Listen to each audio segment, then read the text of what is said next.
നമ്മൾ ആദ്യമായിട്ട് ഇപ്പോഴേ ഉടമ്പടി ധ്യാനം ആരംഭിക്കുന്നത് ഒരു സാക്ഷ്യം വിചാരണ ചെയ്തുകൊണ്ടാണ്. നമുക്കറിയാം, സാക്ഷ്യ വിചാരണ ഉടമ്പടി ധ്യാനത്തിൻ്റെ ഒരു ഘടകമാണ്. ആ ആഴ്ചയിൽ അമ്മ ചെയ്ത കാര്യങ്ങളാണ് സാക്ഷ്യത്തിനെടുക്കുന്നത്. ഈ ആഴ്ചയിൽ നടന്ന ഏറ്റവും നല്ല സാക്ഷ്യം. എല്ലാ സാക്ഷ്യങ്ങളും നല്ലതാണ്, പക്ഷെ ചില സാക്ഷ്യങ്ങൾക്ക് ചില ഉടമ്പടി കണ്ടൻസുകൾ കൂടും. അതിൽ എല്ലാ മനുഷ്യർക്കും അനുവർത്തിക്കാൻ പറ്റുന്ന രീതിയിൽ അതിൻ്റെ അകത്ത് ഒരു ദൈവ ആഭിമുഖ്യത്തിനുള്ള കുറേ പുതിയ വഴികൾ കാണാം. അപ്പം അങ്ങനെയുള്ള സംഭവങ്ങളാണ് അച്ഛൻ എടുത്തിട്ട് പലപ്പോഴും സാക്ഷ്യ വിചാരണയ്ക്ക് വെക്കുന്നത്. ഈ പ്രാവശ്യത്തെ സാക്ഷ്യ വിചാരണയിൽ കുറേ സാക്ഷ്യങ്ങളുണ്ട്. ഒരു സാക്ഷ്യം നീതുവിൻ്റെ ആണ്, നീതു ചെന്നിത്തല. അപ്പോൾ അവരുടെ സാക്ഷ്യത്തിൽ അവർക്ക് 5 വർഷങ്ങളായിട്ട് മക്കളില്ല. അപ്പോൾ ഡോക്ടർ നോക്കിയിട്ട് ടെസ്റ്റ് ചെയ്തിട്ടും പ്രത്യേകിച്ച് കുഴപ്പങ്ങളൊന്നുമില്ല, പക്ഷെ മക്കളില്ല. അപ്പോൾ അത് ഭയങ്കരമായ പ്രശ്നമാണ്. വൈദ്യശാസ്ത്രം കുഴപ്പങ്ങളൊന്നും ഇല്ലെന്ന് പറയുകയും ചെയ്യും. 5 കൊല്ലമായിട്ട് മക്കളില്ലാതിരിക്കുമ്പോൾ നീതിൻ്റെ കാര്യം മനസ്സിലായി, ഇനി മക്കളുണ്ടാവത്തില്ല. എന്തെങ്കിലും കുഴപ്പം കൊണ്ടുപോയി നമുക്ക് അതിനുവേണ്ടി ചികിത്സിക്കാം. ഇത് എവിടെ ചികിത്സിക്കാനാണ്? മക്കളുണ്ടാകണില്ല. പിന്നെ ഫോളിക് ആസിഡ് കൊടുത്ത് ഡോക്ടർ പ്രിസ്ക്രൈബ് ചെയ്ത്, അപ്പോൾ ഇവർക്ക് നേഴ്സായതുകൊണ്ട് അവർക്കറിയാം ഇതിൻ്റെ ആശുപത്രി പോയാലും കിട്ടാൻ പോണത് ഫോളിക് ആസിഡാണ്. ഇതിങ്ങനെ ജീവിതകാലം മുഴുവൻ ഫോളിക് ആസിഡും കുടിച്ചിരുന്നിട്ട് എന്ത് ചെയ്യാനാണ്? പിന്നെ അവർ ആശുപത്രി പോക്ക് സ്റ്റോപ്പ് ചെയ്ത് കഴിഞ്ഞപ്പോൾ ഇവരൊരു ദിവസം ചെന്നിത്തലേന്ന് അവരുടെ വീട്ടിൽ പോയി. അവരുടെ വീട് കണ്ണൂരാണ്. കണ്ണൂർ ചെന്നപ്പോൾ നമുക്കറിയാമല്ലേ, ഇപ്പോൾ പണ്ടത്തെ കണ്ണൂരല്ല ഇപ്പോഴത്തെ കണ്ണൂർ. വിശ്വാസമുള്ളവന് ശക്തമായ രീതിയിൽ വിശ്വാസം പടർന്ന് വിശ്വാസം സാക്ഷ്യമായി ജീവിക്കുന്ന ഒരു കാലമാണ്. അപ്പോൾ അവിടെ പിടിച്ചപ്പോൾ അമ്മയുടെ അനിയത്തിൻ്റെ വീട്ടിൽ പോയി ഇവള്. അപ്പോൾ അമ്മയുടെ അനിയത്തി പറഞ്ഞു, നീതു നിൻ്റെ അടുത്തല്ലേ കൃപാസനം, പിന്നെ നീ എന്താ ഇപ്പോൾ കുട്ടികളില്ലാതെ നടക്കണമെന്ന്. അപ്പം അത്രയും ആൾക്കാർക്ക് ബോധ്യമുണ്ട്.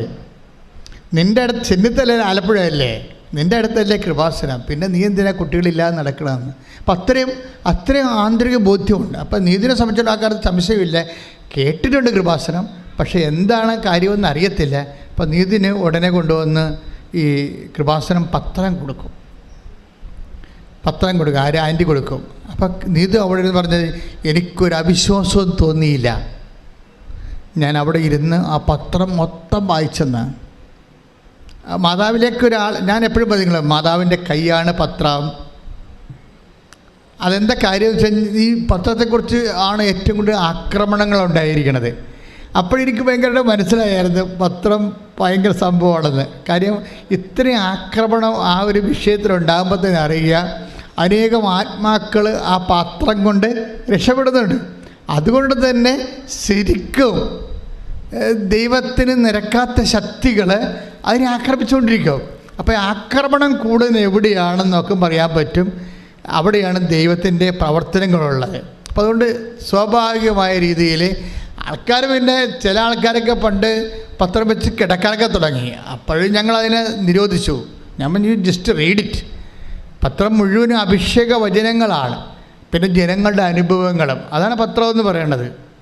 അഭിഷേക വചനങ്ങളും ജനങ്ങളുടെ ആ വചനം ജീവിതത്തിൽ അവൻ പറയണ പോലെ ചെയ്യുമ്പോൾ, ഉടമ്പടി ജീവിക്കുമ്പോൾ അവർക്കുണ്ടാകുന്ന അനുഭവങ്ങളാണ് പത്രം. വേറെ ഒന്നും അതിൻ്റെ അകത്തില്ല.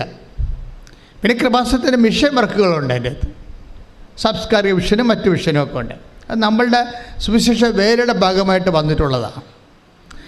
അപ്പോഴാ പത്രം ഇവിടെ കൊതിയോടെ സാക്ഷ്യങ്ങളെല്ലാം വായിച്ച് കഴിഞ്ഞപ്പോൾ തന്നെ ഇവിടെ വയറ്റിൽ ഗുളുഗുളാന്ന് പറഞ്ഞൊരു ഇളക്കങ്ങളായി. അതായത് എന്താ വെച്ചാൽ ഇവർക്ക് വിശ്വാസം ഉണ്ടായില്ല. അതാണ് പ്രശ്നം. ഇവൾ മനസ്സിലൊരു തീരുമാനമെടുത്ത്, എന്താണ് എടുത്തത്? ഞാനും പോയി ഉടമ്പടി എടുക്കും. അപ്പോൾ ആൻറ്റിയോട് പറഞ്ഞു, ആൻറ്റി എനിക്കിനി ബഹറിൽ പോകാൻ വേണ്ടി 2 ദിവസമേ ഉള്ളൂ. അപ്പോൾ ഞാനിങ്ങനെ ആലപ്പുഴ പോയി ഉടമ്പടി എടുത്തിട്ട് പോകണത് സമയം കിട്ടത്തില്ല. അപ്പോൾ ആൻറ്റി പറഞ്ഞ്, കുഴപ്പമില്ല, നീ ഓൺലൈൻ ഉടമ്പടി എടുക്കാമെന്നോ. അങ്ങനെ ഓൺലൈൻ ഉടമ്പടി എടുത്ത് കഴിഞ്ഞപ്പോൾ ഞങ്ങൾ കോവിഡ് കാലത്ത് അമ്മ ഓൺലൈൻ ഉടമ്പടി തന്നത്. അന്ന് ഓൺലൈൻ ഉടമ്പടി എന്നും പറഞ്ഞ് നമ്മൾ ഒരു വീഡിയോ ഇട്ടപ്പോൾ അന്ന് 1,00,000 ആൾക്കാരെ അത് കണ്ടുള്ളൂ. അപ്പം ഞാൻ വിചാരിച്ചത് എല്ലാവരും കാണുമെന്നാണ് വിചാരിച്ചത്. ഇപ്പം ജോമോളൊക്കെ അത് ഡിക്സൺ അങ്ങനെ കുറച്ച് പേര് ഇതൊക്കെ ഡിസൈൻ ചെയ്ത് എടുത്തത്, ഞാൻ ആശയം പറഞ്ഞു കൊടുത്തിട്ട്. അപ്പോഴേ ഇത് പറഞ്ഞു കഴിഞ്ഞപ്പോൾ അന്ന് ഞങ്ങൾക്ക് അത്രയും ഒരു റിട്ടേൺസ് വന്നില്ല. എങ്ങനെ ഞങ്ങൾ ഓർത്തത് ജനങ്ങളെല്ലാവരും സഹായിക്കാൻ പറ്റുമെന്നാണ്. പക്ഷേ എന്താ അമ്മ ചെയ്തത്, ഇന്നിപ്പോഴേ ആൾക്കാർ ഓൺലൈൻ ഉടമ്പടി എടുത്തിട്ടാണ് തീർത്ഥാടന ഉടമ്പടി എടുക്കണമെങ്കിൽ ആലപ്പുഴ വരണ്ടേ. അപ്പം അതുവരെയുള്ള കാര്യങ്ങൾക്ക് അവരെന്ത് ചെയ്യും, ഓൺലൈൻ ഉടമ്പടി എടുക്കും. ഓൺലൈൻ ഉടമ്പടി എടുക്കുമ്പോൾ നേർച്ച വസ്തുക്കളെ കിട്ടത്തില്ലെന്നേ ഉള്ളൂ. പക്ഷേ ഓൺലൈൻ ഉടമ്പടി എടുത്തിട്ട് കൃത്യമായിട്ട് അവിടെ പറയണത്, ഞാൻ ഓൺലൈൻ ഉടമ്പടി എടുത്തു, എന്നിട്ട് അതിൻ്റെ പ്രാർത്ഥന കൃത്യമായിട്ട് തന്നെ ചെല്ലാൻ തുടങ്ങി, വചനങ്ങൾ വായിക്കാൻ തുടങ്ങി. അപ്പോൾ എന്നാ പറയണമെന്ന് വെച്ച് കഴിഞ്ഞാൽ, വല്ലാത്ത ഇന്ന് വരെ അനുഭവിക്കാത്തൊരു മരണകരമായ വേദനയാണ് ശരീരത്തിൽ അനുഭവിക്കുന്നത്. അത് കഴിഞ്ഞപ്പോൾ ഒരു കഷണം വയറ്റിൽ നിന്ന് താഴേക്ക് ഒരു മാംസക്കഷണം, ഇതെവിടെ ഇരുന്നെന്നറിയത്തില്ല. 5 കൊല്ലം ടെസ്റ്റ് ചെയ്തിട്ട് ഒന്നും കാണാത്ത സാധനമാണ്. മാതാവ് പറിച്ചതാണ് കണ്ടത്, വയറ്റിൽ നിന്ന് പറിച്ചെടുത്ത് പുറത്ത് കളഞ്ഞു, രക്തം പോലും പൊടിയാതെ പുറത്ത് കളഞ്ഞു. അതോടുകൂടി അവർക്ക് മനസ്സിലായി ഇവിടെ എന്തോ സംഭവിക്കാൻ പോകുന്നുണ്ടെന്ന്. 1, 2, 3 ലക്ഷം രൂപ, ഇത് കണ്ടുപിടിച്ചാൽ തന്നെ 2 ലക്ഷം രൂപയുടെ ഓപ്പറേഷനാണ്. പക്ഷെ അത് ഒരു രക്തം പോലും പൊടിയാതെ കീഹോൾ പോലും അല്ലാത്ത രീതിയിൽ ഈ സംഭവം പറിച്ച് പുറത്ത് കളയും. അപ്പോൾ അതിനുശേഷം ഇവർക്ക് കോൺഫിഡൻസ് ആയി, ഇനി അമ്മ ഇതിനേക്കാൾ വലിയ കാര്യങ്ങൾ ചെയ്യും, അമ്മ എനിക്ക് കുഞ്ഞിനെ തരും, അമ്മ എനിക്ക് കുഞ്ഞിനെ തരും എന്ന് പറഞ്ഞ് ഇരിക്കുമ്പോൾ ഇവളുടെ വയറ്റിൽ മുമ്പത്തേക്കാളും വ്യത്യസ്തങ്ങളൊക്കെ വരുന്നുണ്ട്. പക്ഷേ ഇവൾക്ക് ടെസ്റ്റ് ചെയ്യാൻ പേടിയാണ്. കാര്യം പണ്ട് ഈ 5 കൊല്ലമായിട്ട് ടെസ്റ്റിംഗ് ആയിരുന്നു. എപ്പോഴും നെഗറ്റീവ് അടിച്ചിട്ട് ഹസ്ബൻഡ് പറഞ്ഞു, നീ ആ സാധനം വലിച്ചെറിയിട്ട് ഒരു ടെസ്റ്റും വേണ്ട, നമുക്ക് കൊച്ചിനെയും വേണ്ടെന്ന് പറഞ്ഞതാണ്. കാര്യം എപ്പോഴും ടെസ്റ്റിൽ നെഗറ്റീവായി. അപ്പോൾ സങ്കടമായത് കാരണം ഇതൊന്നും ടെസ്റ്റ് ചെയ്യാതിരിക്കുകയായിരുന്നു. കുറേ നാളായിട്ട് ടെസ്റ്റുമില്ല, ആശുപത്രിയില്ല, അങ്ങനെ ജീവിക്കുകയും. പക്ഷേ ഇപ്പോൾ അവൾക്ക് തോന്നി ഒന്ന് ടെസ്റ്റ് ചെയ്യാമെന്ന് തോന്നി. ടെസ്റ്റ് ചെയ്തപ്പോൾ എന്താണെന്ന് അവൾ പറയണത്, ഇതിനെ ടെസ്റ്റ് ചെയ്യുമ്പോഴൊക്കെ അറിയാമല്ലോ, പാരറ്റ്സ് ഒരു വര കാണും. അപ്പോൾ അവൾക്കൊരു ചെറിയൊരു പ്രതീക്ഷ വന്നു. 2 ആഴ്ച കഴിഞ്ഞപ്പോൾ ആ വര ആവർത്തിച്ച് കഴിഞ്ഞപ്പോൾ ഹസ്ബൻഡ് വിളിച്ച് പറഞ്ഞ്, ഇതൊന്ന് നോക്കിക്കുക എന്ന് പറഞ്ഞ്. അപ്പോൾ ഹസ്ബൻഡ് നോക്കിയപ്പോഴും ആ ഒരു പോസിറ്റീവായിട്ട് വരുന്നുണ്ട് സംഭവം. അയാൾ ഞെട്ടിപ്പോയി ശരിക്കും പറഞ്ഞാൽ. പിന്നെ ചെയ്തിരിക്കണമെന്ന് വെച്ച് കഴിഞ്ഞാൽ ഡോക്ടറിൻ്റെ അടുത്ത് പോയപ്പോൾ പിന്നെ 2 ആഴ്ച കഴിഞ്ഞപ്പോൾ അവർ ഡോക്ടറിൻ്റെ അടുത്ത് പോയപ്പോൾ ഡോക്ടർ ടെസ്റ്റ് ചെയ്തപ്പോൾ ഈ ഓൺലൈൻ ഉടമ്പടി എടുത്ത ദിവസവും നോക്കുമ്പോൾ 1 മാസമാണ്. അപ്പോൾ ആ കുഞ്ഞിന് 1 മാസം വയറ്റി പ്രായമുണ്ട്. ശ്രുതിക്കട്ടെ ഹല്ലേലൂയ. കൃപാസന അമ്മയുടെ അനുഗ്രഹങ്ങൾക്കെല്ലാം അത് മരിയൻ ബ്ലെസ്സിങ് ആണെന്നറിയാൻ വേണ്ടി അമ്മയുടെ സീലുണ്ടാവും എപ്പോഴും. അത് അമ്മ തന്നതാണ്, ഉടമ്പടി പ്രകാരമാണെന്നറിയാൻ വേണ്ടി ഒരു മരിയൻ സീലുണ്ടാവും.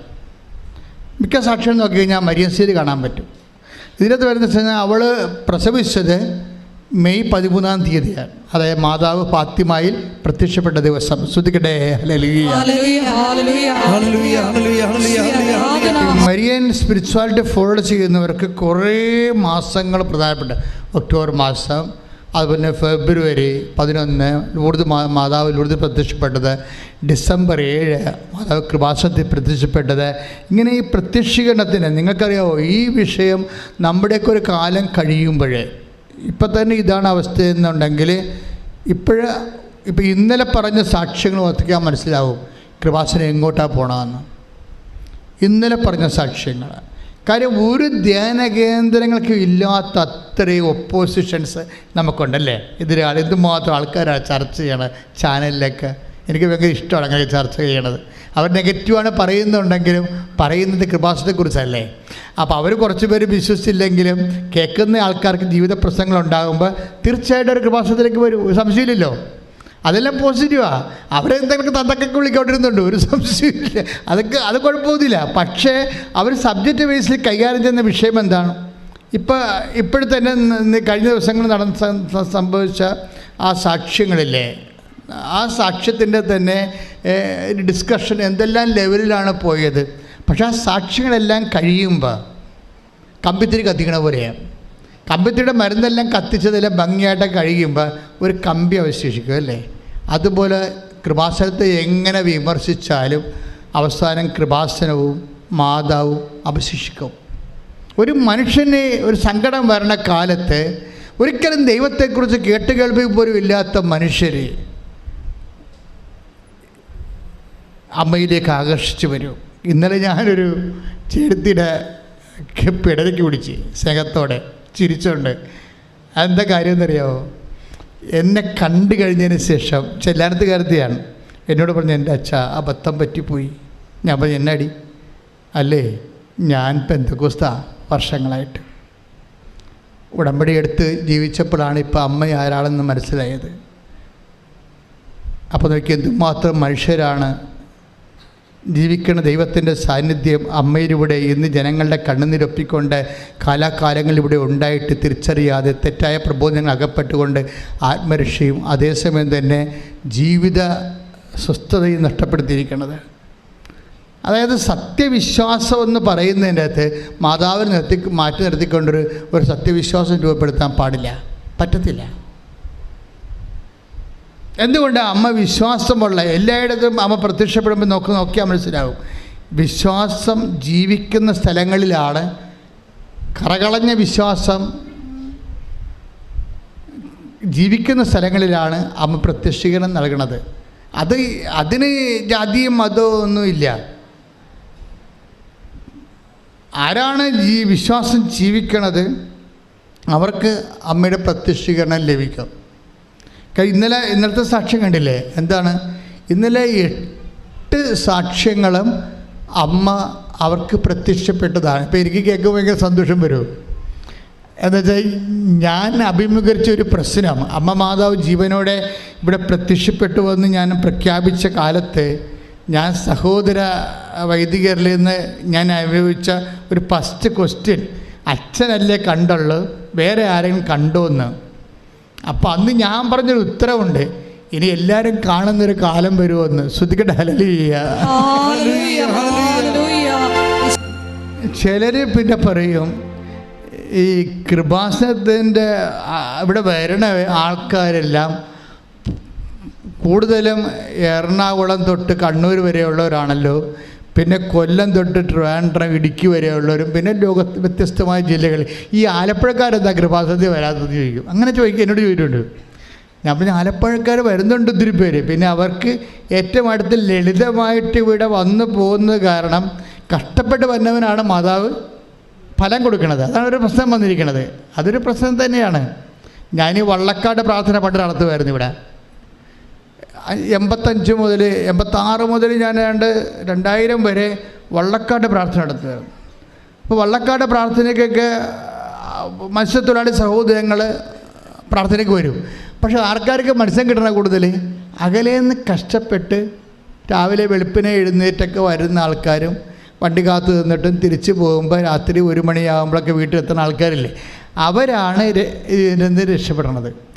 ആദ്യത്തെ അടയാളം അത്. ഇതിനകത്ത് പ്രശ്നം നമ്മുടെ ഇൻവെസ്റ്റ്മെൻറ്റ്. നമുക്കറിയാമോ, ഈ നമ്മുടെ ഇൻവെസ്റ്റ്മെൻറ്റാണ് പ്രശ്നം. അടുത്ത് ഉള്ളവരാണെങ്കിലും ശരി, നിങ്ങൾ ആത്മാർത്ഥമായിട്ട് ഇപ്പം തന്നെ ഇവിടെ ചെറിയൊരു ബഹളം ഉണ്ടാക്കത്തില്ലേ, ഞങ്ങൾക്ക് പോകണം, വീട്ടിൽ പോകണം, വീട്ടിൽ കുറേ നേരം ഞാൻ രാവിലെ വന്ന് വെളുപ്പിനെ വന്നാന്നൊക്കെ പറയത്തില്ലേ. ചേച്ചി എപ്പോഴാണ് ചേട്ടൻ്റെ വീട് എവിടെയാണ്? എൻ്റെ വീട് ആലപ്പുഴ. കൊള്ളാം. അപ്പോൾ കാസർഗോഡുകാരോട് നിൽക്കണേ, അവർക്കൊരു പ്രശ്നമില്ല. അതാണ് വിഷയം. അത് വിഷയം തന്നെയാണ്. അതായത് ഇതിൻ്റെ അകത്ത് വരുന്ന വിഷയം ആർക്ക് ഇൻവെസ്റ്റ് ചെയ്യാൻ പറ്റുമെന്നുള്ളതാണ്. ആ വിശ്വാസത്തിന് ആർക്കാണ് തൻ്റെ വ്യയം ചെയ്യാൻ പറ്റുന്നത്, അവരാണ് ഇതിനകത്ത് ഏൺ ചെയ്യണത്. പക്ഷേ അതിന് വ്യത്യസ്തമായ ഒരു അനുഭവം ഉണ്ടായി. കഴിഞ്ഞ ദിവസം ഈ കൃപാസനത്തിന് വാദിക്കുന്നൊരു അനുഭവം ഉണ്ടായി. പൊള്ളത്തൈ എന്ന സ്ഥലമുണ്ട് അപ്പുറത്ത്. ഇതിന് നേരെ അപ്പുറത്താണ് പൊള്ളത്തൈ. റെയിൽവേ ക്രോസിൻ്റെ നേരെ അപ്പുറത്ത് പൊള്ളത്തൈയാണ്. അപ്പോൾ അവിടെ നിന്ന് ഒരു സഹോദരി, അതായത് ദീപ്തി എന്ന് മിസ് ഒരു സാക്ഷ്യം പറഞ്ഞ് ഇന്നലെ. ദീപ്തിയുടെ സാക്ഷ്യം ഭയങ്കര രസമാണ്. അപ്പോൾ എനിക്ക് സന്തോഷമായി, കാര്യം കൃപാസനം വാദിക്കലാണല്ലോ. അപ്പോൾ എന്താ ദീപ്തിയുടെ സാക്ഷ്യം എന്ന് ചോദിച്ചു കഴിഞ്ഞാൽ, ദീപ്തി ഒരു മലയാള സ്റ്റുഡൻ്റാണ്, മലയാളം മീഡിയത്തിൽ പഠിച്ച ആളാണ്. അപ്പോൾ അവൾക്കാണെങ്കിൽ ഈ IELTS എഴുതാൻ പറ്റത്തില്ല. സ്പീക്കിംഗ് ഇല്ല, റീഡിംഗ് ഇല്ല, റൈറ്റിംഗ് ഇല്ല, എല്ലാ മൊഡ്യൂൾസും പോവും. അപ്പോൾ അവളങ്ങനെ ഇരുന്ന് വിഷമിക്കുകയാണ്. അവളൊരു ദിവസം ഇങ്ങനെ വീടിൻ്റെ വാതിക്കൽ അമ്മയുമായിട്ടിരുന്ന് സംസാരിച്ചുകൊണ്ടിരിക്കുകയാണ്. അപ്പോൾ സംസാരിച്ച് അവളുടെ IELTSൻ്റെ കോഴ്സിന് പോവുകയുള്ളൂ. IELTSൻ്റെ കോഴ്സിന് പോയിട്ട് വിദേശത്ത് പോകാൻ വേണ്ടി IELTSൻ്റെ കോഴ്സിന് പോകും ദീപ്തി. പക്ഷേ അങ്ങനെ പോകാൻ വേണ്ടി അങ്ങനെ ക്ലാസ്സിൽ പോയിട്ടും ഇവർക്ക് ക്യാച്ച് ചെയ്യാൻ പറ്റണില്ല. സ്പീക്കിംഗ് ക്യാച്ച് ചെയ്യാൻ പറ്റണില്ല, റൈറ്റിംഗ് പറ്റണില്ല, എല്ലാം ആകപ്പാടെ കുളമാകുകയാണ്. അപ്പോൾ തോക്കുമെന്ന് ഉറപ്പായി. അപ്പോൾ ഇവർക്ക് സങ്കടമായി, മഹാസങ്കടമായി. അപ്പോൾ അതിരുന്ന് അമ്മയോട് പറയണം, അമ്മ എനിക്കത് കണ്ടിന്യൂ ചെയ്യാൻ പറ്റുമെന്ന് തോന്നുന്നില്ല, പല ഇംഗ്ലീഷ് മീഡിയത്തിലും പഠിച്ചാൽ മതിയായിരുന്നു. ഈ മലയാളം പഠിച്ചത്തിൽ പഠിച്ച കാരണം ഒന്നും ശരിയാകണില്ല, ഞാൻ ഇത് നിർത്തണ, തുടങ്ങണ, പരീക്ഷ എഴുതിയിട്ട് വരെ കാര്യമുണ്ട്, ഒന്നും അറിയാൻ പാടില്ലെന്ന് പറഞ്ഞ് സങ്കടവും പറഞ്ഞുകൊണ്ടിരിക്കുകയാണ് അമ്മയും മകളും കൂടി. അപ്പോൾ അമ്മ അപ്പുറത്ത് വർക്ക് ചെയ്യണം, എൻ്റെ ഇടയ്ക്ക് ഇവൾ വാതിക്കരുന്നുണ്ട് അമ്മയോട് ഓരോ കാര്യങ്ങൾ പറഞ്ഞുകൊണ്ടിരിക്കുകയാണ്. അപ്പം അമ്മക്കളുടെ സ്വഭാവം അറിയാമല്ല. അങ്ങനെ സമയത്ത് ഇവിടെ ഒരു കാഴ്ച കാണും വാതിക്കലേ, വീടിൻ്റെ വാതിക്കലേ. അപ്പോൾ അവൾ മാത്രമാണ് ഈ കാഴ്ച കാണുന്നതെന്നറിയാൻ വേണ്ടി ഇവൾ അമ്മേ ഇങ്ങോട്ട് വന്നേ, പെട്ടെന്ന് ഇങ്ങോട്ട് വന്നേ, വാതിക്കലോട്ട് നോക്കിയേ, അമ്മ ഇതാരാണെന്നറിയാമോ അമ്മയ്ക്ക്? അപ്പോൾ അമ്മ പറയും, ഇത് കൃപാസനം മാതാവാണല്ല എന്ന് പറയും. നിങ്ങൾ ചിന്തിച്ച് നോക്കിയേ, ഇവൾക്ക് കൃപാസനം മാതാവാണെന്ന് അറിയാം, പക്ഷെ ആ കാഴ്ച അമ്മ കാണുന്നുണ്ടോ എന്നറിയാൻ വേണ്ടി അടുക്കളയിൽ നിന്ന് അമ്മയെ വിളിച്ച് വരുത്തിയിട്ട് അമ്മയെ കാണിക്കുമ്പോൾ അമ്മയാണ് പറയണത് ഇത് കൃപാസനം മാതാവാണെന്ന്. Praise the lord. ഹല്ലേലൂയ. സ്തുതിയുടെ ഹല്ലേലൂയ. യേശുവേ ആരാധന.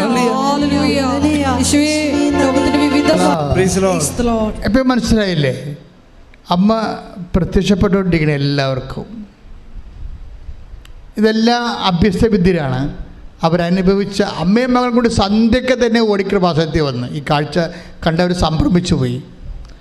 അവരുടെ കൃപാസനത്തിൽ വന്ന് മാതാവിനെ നേരെ കണ്ട് സംസാരിച്ചു, പ്രാർത്ഥിച്ചു, സങ്കടം പറഞ്ഞു. അവർ തിരിച്ചു പോയപ്പോൾ അവർക്ക് എന്താ കിട്ടിയിരിക്കണത്? അതായത് ദീപ്തിക്ക് എന്താ കിട്ടിയത്? ധൈര്യം കിട്ടി. അമ്മ എന്താണ് ചെയ്യണത്? ധൈര്യമാണ് നമുക്ക് തരണത്. ഒരു കാഴ്ച കണ്ട, സ്വപ്നം കാണാം, ദർശനം കാണാം, നേരെ കാണാം, അങ്ങനെ കണ്ട ധൈര്യമാണ് നമുക്ക് കിട്ടണം. ആദ്യത്തെ ധൈര്യം. കാരണം അവൾക്ക് എന്താ സംഭവിച്ചത്? ഞാൻ മലയാളം മീഡിയമല്ലേ, എനിക്ക് ഇനി എഴുതാൻ പറ്റുമോ, എനിക്ക് എഴുതാൻ പറ്റും, ഞാൻ എഴുതി ജയിക്കുമോ, എത്ര കാലം എഴുതേണ്ടി വരും, ഇംഗ്ലീഷ് ഇപ്പോൾ മീഡിയത്തിൽ പോയ ആൾക്കാർ പോലും 5-6 പ്രാവശ്യം എഴുതിയിട്ടല്ല കിട്ടണത്, ഞാൻ ഇനി എങ്ങനെ ജീവിക്കും, എൻ്റെ ജീവിതത്തിൽ വല്ല മാർഗ്ഗമുണ്ട്, ദൈവത്തിൽ വല്ല പദ്ധതി ഉണ്ട്, ഇങ്ങനെ സങ്കടം പ്രാർത്ഥനയാക്കി മാറ്റുന്ന സമയത്താണ് അമ്മ നേരെ വന്ന് നിൽക്കുന്നത്. ധൈര്യമായിരിക്കുക, ഈ വിഷയം നമ്മൾ കവർ ചെയ്യും. പിന്നെ അവൾ ധൈര്യത്തോടെ പഠിക്കാൻ പോയെങ്കിലും എല്ലാ ഞായറാഴ്ചയും ഇതുപോലെ പണ്ട് ഇന്നിപ്പോൾ നമുക്ക് വ്യാഴാഴ്ച ആക്കിയതാണ്. എല്ലാ ഞായറാഴ്ച വന്ന് ഇവൾ ധ്യാനം കൂടും. പക്ഷേ ഉടമ്പടി എടുക്കത്തില്ല. ഉടമ്പടി എടുക്കണമെങ്കിൽ കുറച്ചുകൂടി കമ്മിറ്റ്മെൻറ്റ് വേണ്ടേ? അപ്പോൾ അത് ഉടമ്പടി എടുക്കത്തില്ല. അമ്മയോട് വന്ന് കാര്യം പറയും. പലരുടെ അബദ്ധം അതാണ്, നിങ്ങളീ മടിച്ചുകളല്ല. അതുകൊണ്ട് അമ്മയോട് വന്ന് കാര്യം പറഞ്ഞിട്ട് പോകും. പക്ഷേ ഇവൾ IELTS തോറ്റപ്പോൾ മനസ്സിലായി, ഞാൻ എപ്പോഴും പോയി അമ്മയെടുത്ത് പോയി കാര്യം പറയും, പക്ഷെ ഞാൻ ഉടമ്പടി എടുത്തില്ലല്ലോ.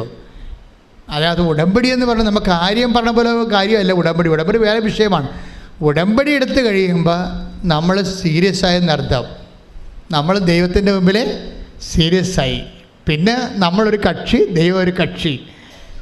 നമ്മൾ ദൈവം നിബന്ധന വെക്കുന്നു, നമ്മൾ നിറവേറ്റാൻ തയ്യാറാകുന്നു, ദൈവം നമ്മുടെ നിയോഗത്തെ ഹോണർ ചെയ്യുന്നു. പിന്നെ ദൈവമായിട്ട് സഞ്ചാരമാണ് ശരിക്കും പറഞ്ഞാൽ. ഉടമ്പടി എന്ന് പറയുന്നത് ഒരു സഹസഞ്ചാരമാണ് ദൈവമായിട്ട്. അത് അമ്മയായത് കാരണം എല്ലാവർക്കും അത് ഫീൽ ചെയ്യുന്നുണ്ട്. അപ്പോൾ ഒന്ന് ഉടമ്പടി എടുത്തിട്ട് കൃത്യമായിട്ട് ഉടമ്പടി എടുത്തിട്ട് അവൾ പറയണത് എൻ്റെ ജീവിതം തന്നെ ഉടമ്പടി മാറ്റിക്കളഞ്ഞെന്നാണ്. എന്താണ് പറയണത്? എന്താ പ്രശ്നം വെച്ചാൽ ഉടമ്പടി എടുത്ത് കഴിഞ്ഞപ്പോൾ 1/2 മണിക്കൂറല്ല വചനം വായിക്കേണ്ടത്. അപ്പോൾ അവിടെ ഇരുന്നുകൊണ്ട് വാചനം വായിച്ച് 1.5 മണിക്കൂർ വരെ വാചനം വായിക്കാനുള്ള അഭിഷേകം കിട്ടി.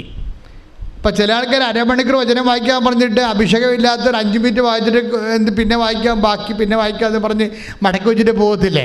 ഇതെല്ലാം പ്രശ്നമാണ് ശരിക്കും പറഞ്ഞാൽ. നിങ്ങൾ ഉടമ്പടിയിൽ പറഞ്ഞതല്ലേ അമ്മയോട് അരമണിക്കൂർ വചനം വായിച്ചോളാമെന്ന്, എന്നിട്ട് നിങ്ങൾ വായിച്ചിട്ടില്ലല്ലോ.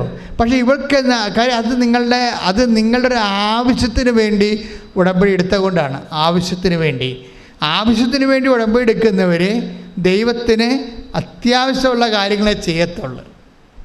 അരമണിക്കൂർ വചനം വായിക്കാൻ പറഞ്ഞാൽ നിങ്ങൾ 10 മിനിറ്റ് വായിച്ചിട്ട് മടക്കി വെക്കും. രോഗികളെ കാണാൻ വേണ്ടി പറഞ്ഞാൽ എത്ര അടുത്ത് രോഗികൾ വല്ല വീട്ടിൽ കിടപ്പുണ്ടെങ്കിൽ പോയി കണ്ടച്ച് നോക്കിയെന്ന് വെച്ചും പോരും, ആശുപത്രി പോകത്തില്ല. അപ്പോൾ എങ്ങനെ ഈ കുറുക്ക് വഴി ചെയ്യാം? കുറുക്ക് വഴി ഉടമ്പടിയുടെ നിബന്ധനകൾ കുറുക്ക് വഴിയോടെ ചെയ്യുന്ന ആൾക്കാർ വിചാരിക്കുക നിങ്ങളുടെ ആവശ്യത്തിന് വേണ്ടി ഉടമ്പടി എടുത്തതാണ്, ദൈവത്തിനകത്ത് പങ്കില്ല. ഒരിക്കലും ദൈവം അതിനകത്ത് പങ്കെടുക്കത്തുമില്ല. കാര്യം എന്താണ്? നിങ്ങളുടെ വയറ്റിപ്പഴപ്പാണെന്ന് ദൈവത്തിന് അറിയാം. ദൈവത്തിന് പ്രയോജനമില്ലല്ലോ. നിങ്ങൾ ചെയ്യേണ്ടത് ദൈവത്തിന് വേണ്ടി എന്നെ ജീവിക്കാൻ അനുവദിക്കണമെന്ന് പ്രാർത്ഥിക്കണം. ഇപ്പോൾ ദീപ്തിയുടെയൊക്കെ സാക്ഷ്യം അവസാനിക്കുമ്പോൾ എന്താ പറയണത്? ദീപ്തിയുടെ സാക്ഷിയൊക്കെ അവസാനിക്കും. ദീപ്തി പറയണത് ഞാൻ ഉടമ്പടി എടുത്തിരിക്കുന്നത് ജീവിത അവസാനം വരെയാണ്. അത് ദീപ്തി മാത്രമല്ല, അങ്ങനെ പറയുന്ന അക്രൈസ്തവ സഹോദരങ്ങളുണ്ട്. ഞാൻ ആ സാക്ഷ്യത്തെക്കുറിച്ച് പറയാം. ഇപ്പോഴെന്താ പ്രശ്നം വെച്ച് കഴിഞ്ഞാൽ, ദീപ്തി എന്ന് പറയുന്ന സഹോദരി ഉടമ്പടി പ്രകാരം ജീവിക്കാൻ ക്രമീകരിച്ച് കഴിഞ്ഞപ്പോൾ ഒറ്റ എഴുതിയുള്ളൂ. ആ എഴുതിയിട്ട് റിസൾട്ട് വരുന്ന ദിവസം ഇവിടെ വന്നിരുന്നിട്ട് 9 വിശ്വാസ പ്രമാണം ചൊല്ലി അമ്മയുടെ മുമ്പിൽ നിന്നുകൊണ്ട് റിസൾട്ട് ഓപ്പൺ ചെയ്ത്, അപ്പം തന്നെ അമ്മ പറഞ്ഞതുപോലെ അവൾ ഫുൾ സ്കോർ ചെയ്ത് ആൾ ക്ലിയറായി. ജയിച്ചത് മാത്രമല്ല, പിന്നീട് ഇൻ്റർവ്യൂ, വിസ എല്ലാം. അവളെ പറയണത് ഞാനൊരു പ്രസംഗത്തിൻ്റെ കാര്യം പറഞ്ഞായിരുന്നു. നിങ്ങളുടെ ജീവിതം ഇപ്പോഴാമ പോലെ നിരങ്ങിക്കൊണ്ടിരിക്കുകയാണെന്ന് വിചാരിച്ചോ? ഉടമ്പടി എടുക്കുമ്പോൾ ആ ആമയെ ഒരാൾ എടുത്തോണ്ട് ഓടിയാൽ എങ്ങനെ ഇരിക്കും? ആമ ഇങ്ങനെ നിരങ്ങിക്കൊണ്ടിരിക്കുകയാണ്, പതുക്കെ പോയി. അപ്പം ആ ആമയെ കണ്ടിട്ട് ഒരാൾ ആ ആമയെ എടുത്തോണ്ട് ഓടിയാൽ എന്ത് സ്പീഡുണ്ടാവും ആമയ്ക്ക്? അതുപോലുള്ള സ്പീഡ് ഉടമ്പടിയിൽ ഉണ്ടാകുമെന്ന്. ഇത് ഇവളുടെ ഹൃദയത്തിൽ ഇങ്ങനെ തറച്ച്. ഞാൻ മറന്നുപോയി. അന്ന് ഈശോ എന്നെക്കൊണ്ട് പറയിപ്പിച്ചതാണ് പ്രസംഗത്തിൻ്റെ ഇടയ്ക്ക്. ഞാൻ ചിന്തിച്ച് പറഞ്ഞൊന്നുമല്ലത്. പക്ഷെ അവൾക്ക് വേണ്ടി അമ്മ പറയിപ്പിച്ചതാണ് എൻ്റെ ഉള്ളിലൂടെ. അതുപോലെ തന്നെ പെട്ടെന്നായിരുന്നു ആയിട്ട് ജയിച്ചു, പെട്ടെന്ന് വിസയായി, പെട്ടെന്ന് ഇൻ്റർവ്യൂ ജയിച്ചു, അതുപോലെ തന്നെ ജോലി ഓക്കെയായി. ഇപ്പോൾ ആൾ കയറിപ്പോയി. അപ്പോൾ ഇത്രയും പെട്ടെന്നാണ് ഇതെല്ലാം സംഭവിച്ചത്. ആമയും എടുത്തോണ്ട് ഓടിയ പോലെയും കൈയിട്ടിച്ച് കർത്താവിനെ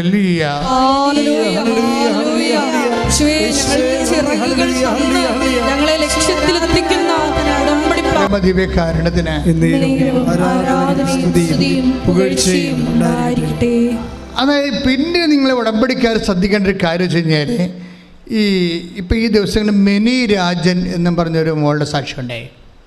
അതും ഭയങ്കര, അത് അക്രൈസ്തവ സാക്ഷ്യമാണ്. നമുക്കറിയാമല്ലോ, 50-50 ആൾക്കാർ സാക്ഷ്യം പറയണത്. ഉടമ്പടിയിൽ അമ്മ ആർക്കും ഡിസ്ക്രിമിനേഷൻ ഇല്ല, ആർക്കും പക്ഷഭേദമില്ല. മിനി രാജൻ്റെ പ്രശ്നം എന്താണെന്ന് വെച്ച് കഴിഞ്ഞാൽ, മിനി രാജൻ എന്ന് വരുമ്പോൾ അവരുടെ പ്രശ്നം വെച്ചാൽ അവർക്ക് ഒരു മകനുണ്ട്. മകന് പൊക്കമില്ല. അവളൊരു പൂക്കട നടത്തിക്കൊണ്ടിരിക്കുകയാണ്. പൊക്കമില്ലാത്ത അപ്പോൾ ഭയങ്കര സങ്കടമാണ്.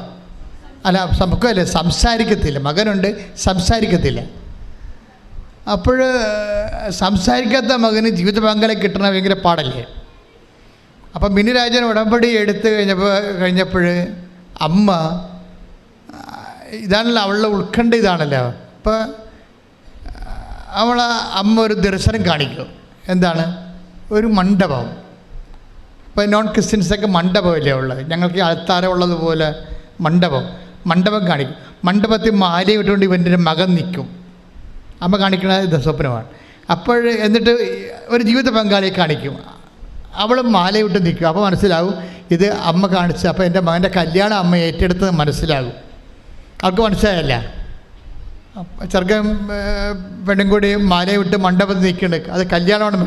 അപ്പോഴേ ഇവൾക്ക് തോന്നും, ഇത് ഞാൻ ഉടമ്പടി എടുത്തതുകൊണ്ട് ഈ വിഷയം എനിക്കിങ്ങനെ കല്യാണ വിഷയമായതുകൊണ്ട് എൻ്റെ മനസ്സിൽ തോന്നിയ പോലെ ഇങ്ങനെ സ്വപ്നം കണ്ടാണെന്ന് വിചാരിക്കും. പക്ഷേ അടുത്ത ദിവസം തന്നെ കല്യാണം നടക്കും. Price the lord, hallelujah. അമ്മ കാണിച്ച അതുപോലെ നടത്തും.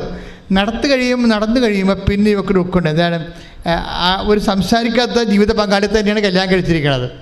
അപ്പോഴവക്കൊരു പ്രശ്നം ഉണ്ടാകും. അപ്പോൾ അവർ എഡ്വിൻ എന്ന് പറഞ്ഞവരോട് സെയിൽസ് ടാക്സ് ഓഫീസറാണ്. ഈ പൂക്കടയിൽ ചെന്നപ്പോൾ ഇവളോട് പറഞ്ഞത്, നിനക്ക് സങ്കടം ഉണ്ടെങ്കിൽ വന്ന് ഉടമ്പടി എടുക്കുക എന്ന് പറഞ്ഞത്. അങ്ങനെ അവൾ ഉടമ്പടി എടുത്താണ് കല്യാണം നടന്നത്.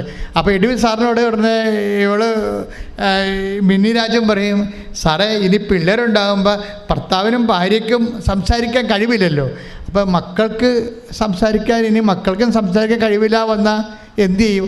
അതെൻ്റെ വലിയ ദുഃഖമാണെന്ന് പറയും. അപ്പോൾ ഉടനെ എഡ്വിൻ സാറ് പറയും, എഡ്വിൻ സാർ ഒരു മെൻ്റർ മിഷണറിയാണ്. വെച്ചാൽ മിഷണറിയാണ്, പക്ഷെ മെൻ്റർ. എഡ്വിൻ സാർ പറയും, നീ വിഷമിക്കണ്ട, ഞാൻ ഉടമ്പടി പുതുക്കുമ്പോൾ നിൻ്റെ മകന് ജനിക്കാൻ പോണ കുഞ്ഞ് സംസാരിക്കാൻ വേണ്ടി ഞാൻ അമ്മയോട് പറയാമെന്ന് പറയും. അതാണ് മെൻ്റർ മിഷണറി എന്ന് പറയണത്. ഇങ്ങനെ കുറേ മെൻ്റർ മിഷണറിമാരുണ്ട്. വെച്ച് കഴിഞ്ഞാൽ അവർ മറ്റുള്ളവരെ പ്രോത്സാഹിപ്പിച്ചുകൊണ്ടിരിക്കും. അവർക്കൊക്കെ ദൈവം നിത്യസമാനം വച്ചിരിക്കുന്നത് ഭയങ്കരമായിരിക്കും. അത് കഴിഞ്ഞാൽ അവർ ദൈവത്തെ അറിയിക്കുക മാത്രമല്ല, അറിഞ്ഞവരുടെ ഉത്തരവാദിത്തങ്ങൾ അറിഞ്ഞവരുടെ ഉത്തരവാദിത്തങ്ങൾ ഏറ്റെടുത്തുകൊണ്ട് അവർക്ക് വേണ്ടി പ്രാർത്ഥിക്കുന്ന വലിയ സുവിശേഷ വേലയാണ് ചെയ്യുന്നത്. അങ്ങനെ എന്തുമാത്രം ആൾക്കാർ സുവിശേഷ വേല ചെയ്യുന്നുണ്ട് ലോകത്ത് മുഴുവനും. അതുകൊണ്ടല്ലേ ഈ ആൾക്കാരൊക്കെ ദൈവത്തിൻ്റെ ആശ്വാസം പ്രാപിച്ച് പോണത്.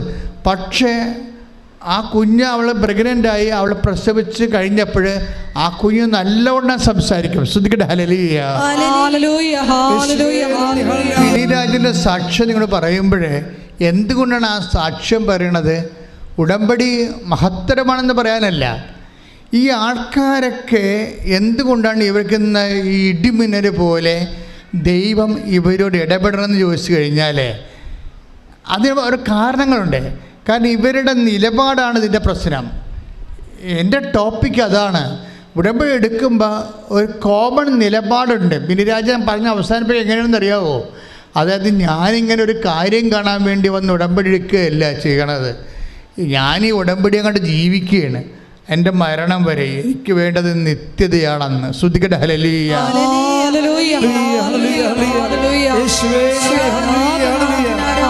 ഇതാണ് വിഷയം. അതായത് നമ്മൾ ഉടമ്പടി എടുക്കുമ്പോൾ നമ്മളുടെ ഒരു കാര്യം കണ്ടു കഴിയുമ്പോൾ നമ്മൾ സ്റ്റോപ്പ് ചെയ്യും. എല്ലാ ആൾക്കാരും അങ്ങനെയാണ്. 15% ആൾക്കാരും 80% ആൾക്കാർ ആ കാര്യം കണ്ടു കഴിയുമ്പോൾ സ്റ്റോപ്പ് ചെയ്യും. ഞങ്ങൾക്കും അതിനോട് എന്താ പ്രശ്നം? ഉടമ്പടി എടുത്ത അമ്മ 90 ദിവസം എന്നാണ് പറഞ്ഞത്. പിന്നെ ആൾക്കാർ ആ പ്രത്യേക അഭിഷേകം കൊടുത്ത കിട്ടിയ ആൾക്കാരാണ് പ്രത്യേകത അത് പുതുക്കിയിട്ട് അത് ഒരു ജീവിത രീതിയായിട്ട് കൊണ്ടുപോകുന്നത്. പിന്നീട് അവരുടെ ആവശ്യങ്ങൾക്ക് വേണ്ടി മാത്രമല്ല, ദൈവം തന്നെയാണ് ഞങ്ങളുടെ ആവശ്യമെന്ന് പറഞ്ഞുകൊണ്ട് ഉടമ്പടി നിൽക്കുന്ന ആൾക്കാരുണ്ട്. അവരാണിപ്പോൾ ഈ ചാര ഉടമ്പടിയൊക്കെ ആയത്. അമ്മയുടെ സിൽവർ ഗ്രേ ഉടമ്പടി ഉണ്ടല്ലോ, സിൽവർ ഗ്രേ ഉടമ്പടിയൊക്കെ എന്ത് കാണാൻ രസമാണെന്ന് അറിയാം. അത് കാണാം. ആ പേപ്പർ തന്നെ അമ്മ അനുഗ്രഹിച്ചു വിട്ടിരിക്കുകയാണ്, സിൽവർ ഗ്രേ. അതായത് അവരെ സംബന്ധിച്ച് അവിടെ ആവശ്യങ്ങളൊന്നുമില്ല. അവരുടെ ആവശ്യങ്ങൾ ദൈവം തന്നെയാണ്. ദൈവത്തെക്കാൾ വലിയ ആവശ്യം എന്താ? മനുഷ്യനെ. അതുകൊണ്ടാണ് ഈ മിനി രാജൻ ഇങ്ങനെ പറയണം, ഞാനിതുകൊണ്ട് അവസാനിപ്പിക്കത്തില്ല, എനിക്ക് വേണ്ട നിത്യതയാണെന്ന്. ഞാൻ ഉടമ്പടി അങ്ങനെ ജീവിതം തുടരുകയാണെന്ന് പറഞ്ഞതിൻ്റെ കാരണം അതൊരു നിലപാടാണത്. അപ്പം ദൈവത്തിനറിയാം ദൈവം ഉടമ്പടി എടുക്കുമ്പോൾ നിങ്ങളറിയാം ഇത് തൽക്കാലത്തേക്ക് ഈ IELTS കൊണ്ട് അവസാനിപ്പിക്കുമോ, കല്യാണം കെട്ടണം കൊണ്ട് അവസാനിപ്പിക്കുമോ, കുഞ്ഞുങ്ങളുണ്ടാകും കൊണ്ട് അവസാനിപ്പിക്കുമോ, വസ്തു വിൽക്കണം കൊണ്ട് അവസാനിപ്പിക്കുമോ, വിദേശത്ത് പോകണം കൊണ്ട് അവസാനിപ്പിക്കുമോ എന്ന് ദൈവത്തിന് നേരത്തെ അറിയാം. നിങ്ങൾ ഇതിൻ്റെ ലൂപ്പ് ഹോളാണത്. നിങ്ങൾ നേരത്തെ ദൈവമായിട്ട് ഒരു ധാരണ എത്തിച്ചേരും. മാതാവേ, ഇപ്പം എനിക്ക് വിഷയമുണ്ട്, ശരി, നീ എന്നെ സഹായിക്കുമെന്ന് എനിക്കറിയാം, പക്ഷേ ഞാൻ ജീവിക്കണത് ഇത് അന്ത്യം വരെ ദൈവത്തിൻ്റെ മകളായി, ദൈവത്തിൻ്റെ മകനായി ജീവിക്കും. പറയുക, കർത്താവേ, ഞാൻ ഉടമ്പടി പ്രകാരം സാക്ഷിയായി വിശുദ്ധിയോടെ അന്ത്യം വരെ സാക്ഷിയായി ജീവിച്ചു.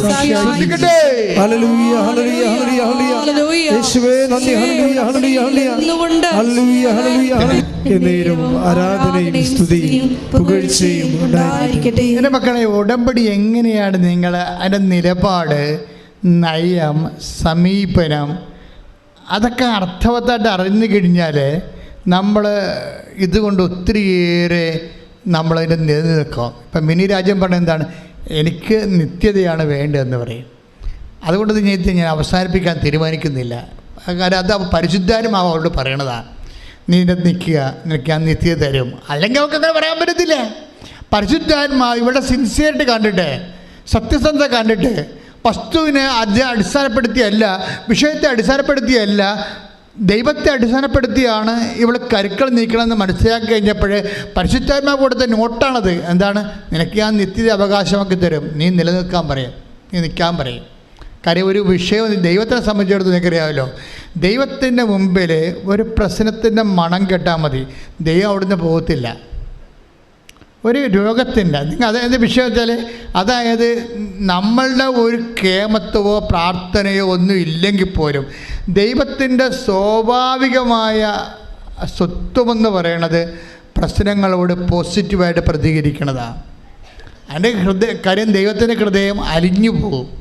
നമ്മുടെ ഒരു പ്രശ്നം കണ്ടു കഴിഞ്ഞാൽ അപ്പം തന്നെ ഹൃദയം അലിയും, മനസ്സലിഞ്ഞു പോകും. പണ്ട് അതായത് മനസ്സലിവ് ഈ ക്രിസ്തുവിൻ്റെ അവതാരത്തിന് ശേഷമാണ് ദൈവത്തിൻ്റെ മനസ്സലിവ് ഇത്രയും പ്രകടമായിരിക്കണത്. പഴയ നിയമത്തിലെ ദൈവത്തിൻ്റെ വെളിപാടുകളെല്ലാം അന്ന് തിന്മകൾ പെരുകിയത് കാരണം, മനുഷ്യരാശിക്ക് ദിശാബോധമില്ലാഞ്ഞത് കാരണം ദിശാബോധം കൊടുക്കാൻ വേണ്ടി കൽപ്പനകളും കൽപ്പന അനുസരിച്ച് നടക്കാത്തവർക്ക് ശാസ്ത്രീയ ശിക്ഷയുമായിട്ട് ദൈവത്തിൻ്റെ റാത്ത് ഓഫ് ഗോഡാണ് ഉണ്ടായിരുന്നത്. ഈ റാത്ത് ഓഫ് ഗോഡ് ഒരു പവറാണ്. ഈ പവർ തന്നെയാണ് പുതിയ നിയമത്തെ കൺവേർട്ട് ചെയ്തിട്ട് ഹൃദയാലിവായിട്ടും കരുണയായിട്ടും മാറിയിരിക്കുന്നത്. അപ്പം കരുണയും ദൈവത്തിൻ്റെ ഒരു പവറാണ്. ശ്രദ്ധിക്കട്ടെ.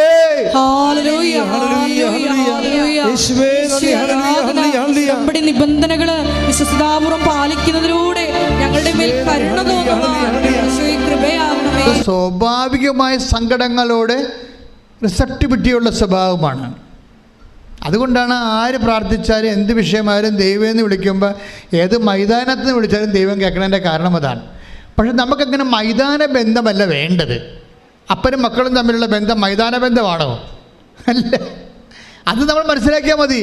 അപ്പനും മക്കളും തമ്മിലുള്ള ഗാർഹിക ബന്ധവും രക്തബന്ധവുമാണ്. പ്രാർത്ഥിക്കുക, കർത്താവായ ദൈവമേ, ഒരു പൊതുബന്ധത്തെക്കാളുപരി സ്വകാര്യമായ ഗാർഹികമായ രക്തബന്ധത്തിലേക്ക് എൻ്റെ ആധ്യാത്മിക ജീവിതത്തെ നീ പുനഃക്രമീകരണം ചെയ്യണമേ.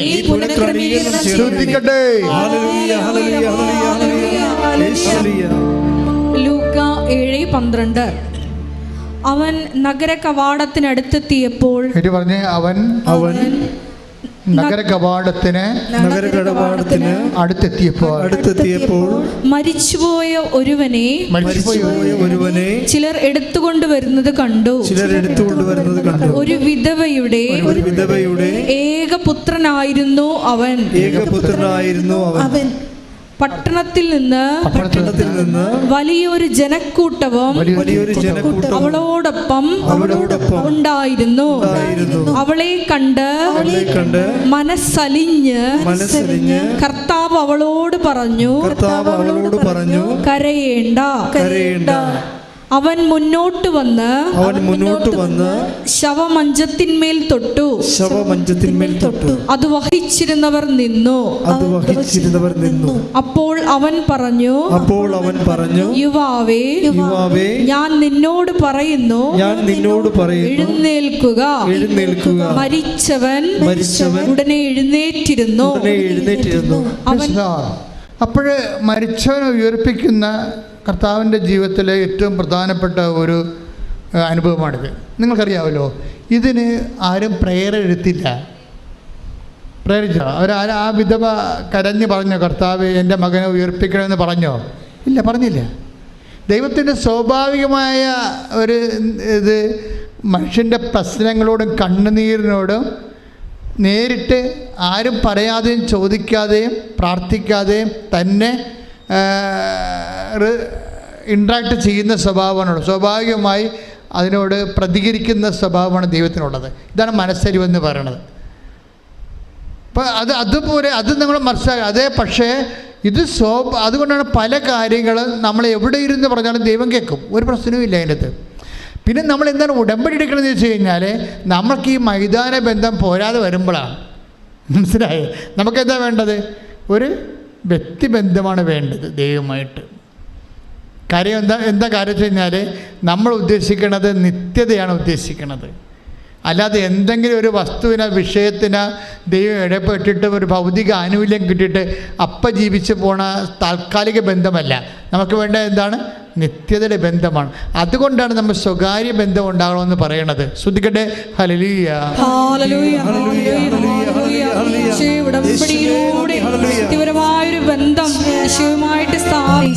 നമ്മുടെ ദൈവത്തിൻ്റെ സ്വകാര്യ ബന്ധത്തിലേക്ക് വരുമ്പോൾ നമ്മൾ എന്താ ചെയ്യുക? അവിടെയാണ് നമ്മുടെ സൽപ്രവൃത്തി ശുശ്രൂഷയൊക്കെ വരണത്.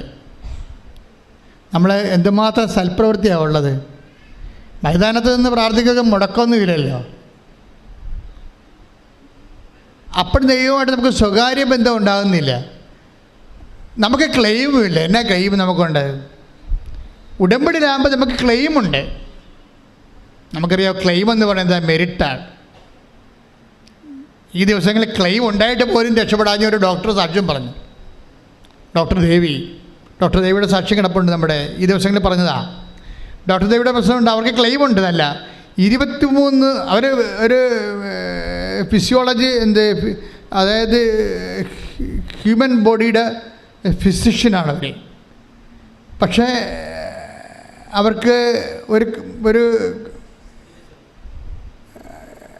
അവർ കോളേജിൽ പഠിപ്പിക്കുകയാണ്, ഗസ്റ്റ് ലെക്ചറായിട്ട് പഠിപ്പിക്കുകയാണ്.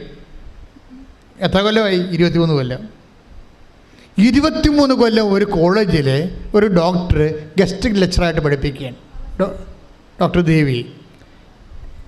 കുറേ നാൾ കഴിഞ്ഞപ്പോൾ അവർക്ക് മനസ്സിലായി ഇനിയിപ്പോൾ കുറച്ച് കഴിയുമ്പോൾ റിട്ടയർഡ് ആവും. 23 കൊല്ലം പഠിപ്പിക്കാൻ തുടങ്ങിയതാണ്. ഇത് ഇപ്പോഴും പെർമനൻ്റ് ആക്കിയിട്ടില്ല ആ കോളേജിൽ. അപ്പോഴവർ ആരോ പറഞ്ഞിട്ട് ഉടമ്പടി എടുക്കും. ആരോ പറഞ്ഞ് ഇവിടെ വന്ന് ഉടമ്പടി എടുക്കും. ഉടമ്പടി എടുത്ത് കഴിയുമ്പോൾ അവരവിടെ പ്രിൻസിപ്പൾ വിളിക്കും. എന്താ വിളിക്കുന്നത് വെച്ച് കഴിഞ്ഞാൽ, നിങ്ങൾക്ക് വേറെ കോളേജ് വല്ല നോട്ടം ഉണ്ടോ, അതോ ഈ കോളേജിൽ തന്നെ പെർമനൻ്റായിട്ട് തുടരാൻ താല്പര്യമുണ്ടോ ചോദിക്കും. അപ്പോൾ ഡോക്ടർ ദേവി പറയും, ഞാൻ പെർമനൻ്റായിട്ട് തുടരാൻ താല്പര്യമുണ്ട്, കോളേജിൻ്റെ കരിക്കുലത്തിൻ്റെ ഭാഗമാകാൻ താല്പര്യമുണ്ടെന്ന് പറയും. പക്ഷേ എന്നിട്ട് ഉടനെ ഇവരെ പെർമനൻ്റ് ലെക്ചറാക്കി അവർ അപ്പോയിൻറ്റ് ചെയ്യും. 23 വർഷം നടക്കേണ്ടതാണ്. അതായത് 23 വർഷം ഗസ്റ്റ് ലെക്ചറാണ്. വന്നും പോയി പഠിപ്പിച്ചുകൊണ്ടിരുന്ന ആളാണ്. അപ്പോൾ ഈ ഡെയിലി വേജസ് പോലെ കിട്ടത്തുള്ളൂ ഗസ്റ്റ് ലെക്ചർമാർക്ക്. അപ്പം അതിൻ്റെ ശമ്പളം കിട്ടത്തില്ല. ഉടമ്പടി എടുത്ത ഉടനെ അതല്ല പ്രശ്നം. ഡോക്ടർ ദേവി പറയണത്, ഞാൻ ഉടമ്പടി എടുത്ത നിമിഷം തന്നെയാണ് അവിടെ പ്രിൻസിപ്പളും മാനേജറുമൊക്കെ എൻ്റെ പഴയ ഹിസ്റ്ററി ചകഞ്ഞത്. അതാണ് ഞാൻ മുമ്പ് പറഞ്ഞത്, മരിയൻ സൈൻ. എല്ലാത്തിലും ഒരു മരിയൻ സ്റ്റിഗ്മാത്ത ഉണ്ടാകും. അതായത് മരിയൻ അടയാളങ്ങൾ കാണും. അത് അമ്മ തന്നെ ചെയ്തു തന്നാണെന്ന് നമുക്ക് ബോധ്യപ്പെടുന്ന രീതിയിൽ അമ്മ അനുഗ്രഹിക്കത്തുള്ളത്. അപ്പോൾ അവരോട് പറഞ്ഞിട്ട് ഞാൻ ഉടമ്പടി എടുത്ത ആ മണിക്കൂറും അവർ എൻ്റെ പഴയ ഫയലുകൾ നോക്കിയപ്പോൾ ഇവർക്ക് റിമാർക്സൊന്നുമില്ല. എന്താ പ്രശ്നം വെച്ച് കഴിഞ്ഞാൽ, ഇവർ മെറിറ്റുള്ള ആളാണ്. പക്ഷേ അവർക്ക് കൂടി താല്പര്യം വരണ്ടേ? അപ്പോയിൻമെൻറ്റ് ചെയ്യുന്നവർക്ക് നമ്മുടെ മെറിറ്റ് ഉണ്ടെന്ന് പറഞ്ഞ് നമുക്ക് ക്ലെയിമില്ല. അത് അവർക്ക് കൂടി താല്പര്യം വേണം. ഇപ്പം നമ്മൾ സഹകരണ സംഘത്തിലൊക്കെ പോയി പ്രൈവറ്റ് സംഘങ്ങളിലൊക്കെ ചെന്നുള്ള പ്രൈവറ്റ് ആയിട്ടുള്ള ഇൻസ്റ്റിറ്റ്യൂഷനിലൊക്കെ ചെല്ലുമ്പോൾ അതിൻ്റെ ബോർഡൊക്കെ ഞങ്ങൾക്ക് താല്പര്യം ഉണ്ടാകണം. മെറിറ്റ് ഉണ്ടായിട്ട് മാത്രം കാര്യമില്ല. അതുപോലൊരു അവസ്ഥയാണ് ഇവർക്ക് വന്നിരിക്കുന്നത്. പക്ഷേ ഉടമ്പടി എടുത്തോടുകൂടി അമ്മ പഴയ ഫയലെല്ലാം എടുപ്പിച്ചിട്ട് ഈ ആളെ മാർക്ക് ചെയ്ത് അവരുടെ മുമ്പിൽ അവതരിപ്പിക്കും. ഇത് വേണമെങ്കിൽ അമ്മ നേരിട്ട് പോയി ഫയലെടുത്ത് കളയും. അങ്ങനെയാണ് ഇപ്പോൾ അവർ സാക്ഷ്യം പറയണത്. പെട്ടെന്ന് അവരെ ദിവസങ്ങൾക്കുള്ളിൽ അവരെ പെർമനൻ്റായിട്ട് അവരെ അതിൽ അപ്പോയിൻറ്റ് ചെയ്യും. അവർ അസിസ്റ്റൻറ്റ് പ്രൊഫസറായിട്ട് അപ്പോയിൻറ്റ് ചെയ്യും. അവർ പറയുന്ന സാക്ഷ്യം, അവർ ഇൻ്റലക്ച്വൽ ലേഡിയാണ്, അവരൊരു ലേണഡ് ലേഡിയാണ്. അവരാ ഉടമ്പടിയെ സമീപിക്കുന്ന രീതി കണ്ടില്ലേ? എന്തുകൊണ്ടാണ് ഇത്ര ഇൻ്റലക്ച്വൽ? ഇപ്പം അവരുടെ കയ്യിൽ തന്നെ കയ്യിൽ ഭയങ്കര വർഷങ്ങൾ പഴക്കമുള്ള ഒരു പരുവുണ്ട്. അതിങ്ങനെ പഴുത്തും നീര് വന്നും ഒക്കെ ഇരിക്കുകയാണ്. പഴുത്തും നീര് പലതരത്തിൽ ഓയിൻമെൻറ്റ്സൊക്കെ അവിടെ പേട്ടറുണ്ട്. പക്ഷെ പിന്നെയും പഴുക്കും, പിന്നെയും നീര് വരും, കൈ വണ്ണച്ചിരിക്കും, പിന്നെ കുഴിനകം പോലെ പോയി. അത് അവസാനം അവർ ഇതെടുത്തിട്ട് ഉടമ്പടി തൈലമെടുത്ത വിശ്വാസപ്രമാണം ചൊല്ലി ആ കൊഴുതുക ഡോക്ടറാണെന്ന് വിചാരിക്കണം. നമ്മളെപ്പോഴും ചിന്തിക്കേണ്ടത് അമ്മ ഈ വിമർശനങ്ങൾ ആൾക്കാരെ പുറത്ത് ബുദ്ധിയും ബോധവും ഇല്ലാത്തവൻ കാര്യമറിയാതെ അനുഭവജ്ഞാനമില്ലാതെ എന്തൊക്കെ വിളിച്ച് പറയുമ്പോൾ അതിൻ്റെ ഇരട്ടി അടയാളങ്ങൾ വിദ്യാഭ്യാസമുള്ളവരെ കൊണ്ട് അമ്മ ഇവിടെ ചെയ്യിച്ച് മാറ്റുന്നുണ്ട്. അത് തന്നെ ഓർക്കണം. ഇത് സംഗതി ഇവിടെ ചെന്ന് ഈ അടുത്ത കാലത്ത് ഇതുകൊണ്ട് അവസാനിക്കത്തില്ല. ഇത് അമ്മയും കൂടെ മുന്നോട്ട് കൊണ്ടുപോവുക. അമ്മയുടെ പ്രത്യക്ഷീകരണം സമയക്കടികാരം നെഞ്ചിൽ ചാർത്തിക്കൊണ്ട് ദുരന്തമുണ്ടാകാൻ പോകുന്നത് പ്രാർത്ഥിക്കണമെന്ന് പറഞ്ഞ പ്രത്യക്ഷീകരണം സഭ ഏറ്റെടുത്ത് ലോകം മുഴുവൻ പ്രചരിപ്പിക്കുന്നവരെ അടയാളങ്ങൾ കിട്ടിക്കൊണ്ടേയിരിക്കും. അപ്പം അതുകൊണ്ട് തന്നെ അതായത് അത് ക്രൈസ്തവരായാലും ശരി അക്രൈസ്തവരായാലും ശരി ആരായാലും ശരി ഡോക്ടറായാലും ശരി പഠനം ഇല്ലാത്തവരായാലും ശരി ആർക്ക് വിശ്വസിക്കാൻ കഴിയുന്നുവോ അവരെല്ലാം ദൈവത്തിൻ്റെ മഹത്വം കാണും. കൈയിട്ടിച്ച് കർത്താവ് എൻ്റെ പ്രോബ്ലം നമ്മൾ ബൈബിളിലൊരു കഥയില്ലേ, നമ്മൾ സംസാരിച്ചുകൊണ്ടിരിക്കുന്ന വിഷയം ഉടമ്പടിയുടെ നയം, നിലപാട്, സമീപനമാണ്. നിങ്ങൾ ഉടമ്പടിയോട് കാര്യമാത്ര പ്രസിദ്ധമായ ഒരു പ്രഗ്മാറ്റിക് ആയിട്ടുള്ള യൂട്ടിലിറ്റേറിയൻ ആയിട്ടുള്ള ഒരു ഇതുകൊണ്ട് എന്തെങ്കിലും നേടണമെന്ന് മാത്രമുള്ള ഉദ്ദേശമാണ്. ആ വിഷയത്തിൽ ദൈവമില്ല എന്നാണെങ്കിൽ തീർച്ചയായിട്ടും ഉടമ്പടി കുറച്ച് കഴിയുമ്പോൾ നിങ്ങളുടെ ഉടമ്പടി കരിഞ്ഞു പോകാൻ സാധ്യതയുണ്ട്. നിങ്ങൾക്കിതിനെ എപ്പോഴും ഫ്ലഷായിട്ട് എവർഗ്രീൻ ഫുൾ ഓഫ് സാപ്പായിട്ട് നിർത്തണമെന്നുണ്ടെങ്കിൽ നിങ്ങൾക്ക് നിത്യതയെക്കുറിച്ചുള്ള കൺസെപ്റ്റ് ഉണ്ടാകണം. നിത്യതയെക്കുറിച്ച്. കാര്യം ഇത് 90 ദിവസം കൊണ്ട് അവസാനിക്കണമല്ല.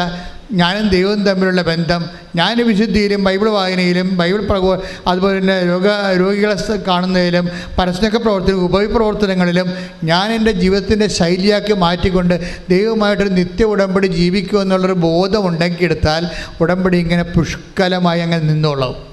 അതായത് വളരെ എവർഗ്രീനായിട്ട് നിൽക്കും. അപ്പോൾ ഇത് അല്ലെങ്കിൽ ഇത് കുറച്ച് വരണ്ട് പോകാനുള്ള കുറച്ച് കഴിയുമ്പോൾ നിങ്ങൾക്ക് കോട്ടുവായും ബൈബിൾ അരമണിക്കൂർ വായിക്കാനുള്ള 10 മിനിറ്റായിട്ട് വായിച്ചു, പിന്നെ 5 മിനിറ്റായിട്ട് വായിച്ചു, പിന്നെ വായിക്കാൻ മറന്നുപോയി. അപ്പോൾ അതൊക്കെ എല്ലാം പറഞ്ഞത് നിങ്ങളുടെ വിഷയത്തിന് മാത്രമേ നിങ്ങൾക്ക് താല്പര്യമുള്ളൂ. ദൈവത്തിന് താല്പര്യമില്ലെന്നാണ് എൻ്റെ അർത്ഥം. ദൈവത്തോട് താല്പര്യമില്ല, നിങ്ങളുടെ വിഷയത്തോട് മാത്രമേ.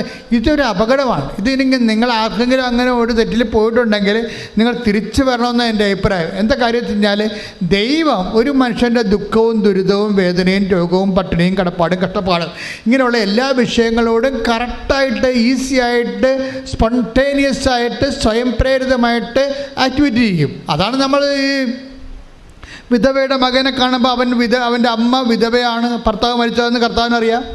അവൻ യുവാവാണ്, അവന് ജീവിതം ഉണ്ടെന്നറിയാം. ഇനിയും അതുപോലെ തന്നെ ഇവനക്ക് വേലയെടുത്ത് കൊടുക്കാൻ അവൻ മാത്രമേ ഉള്ളെന്നറിയാം.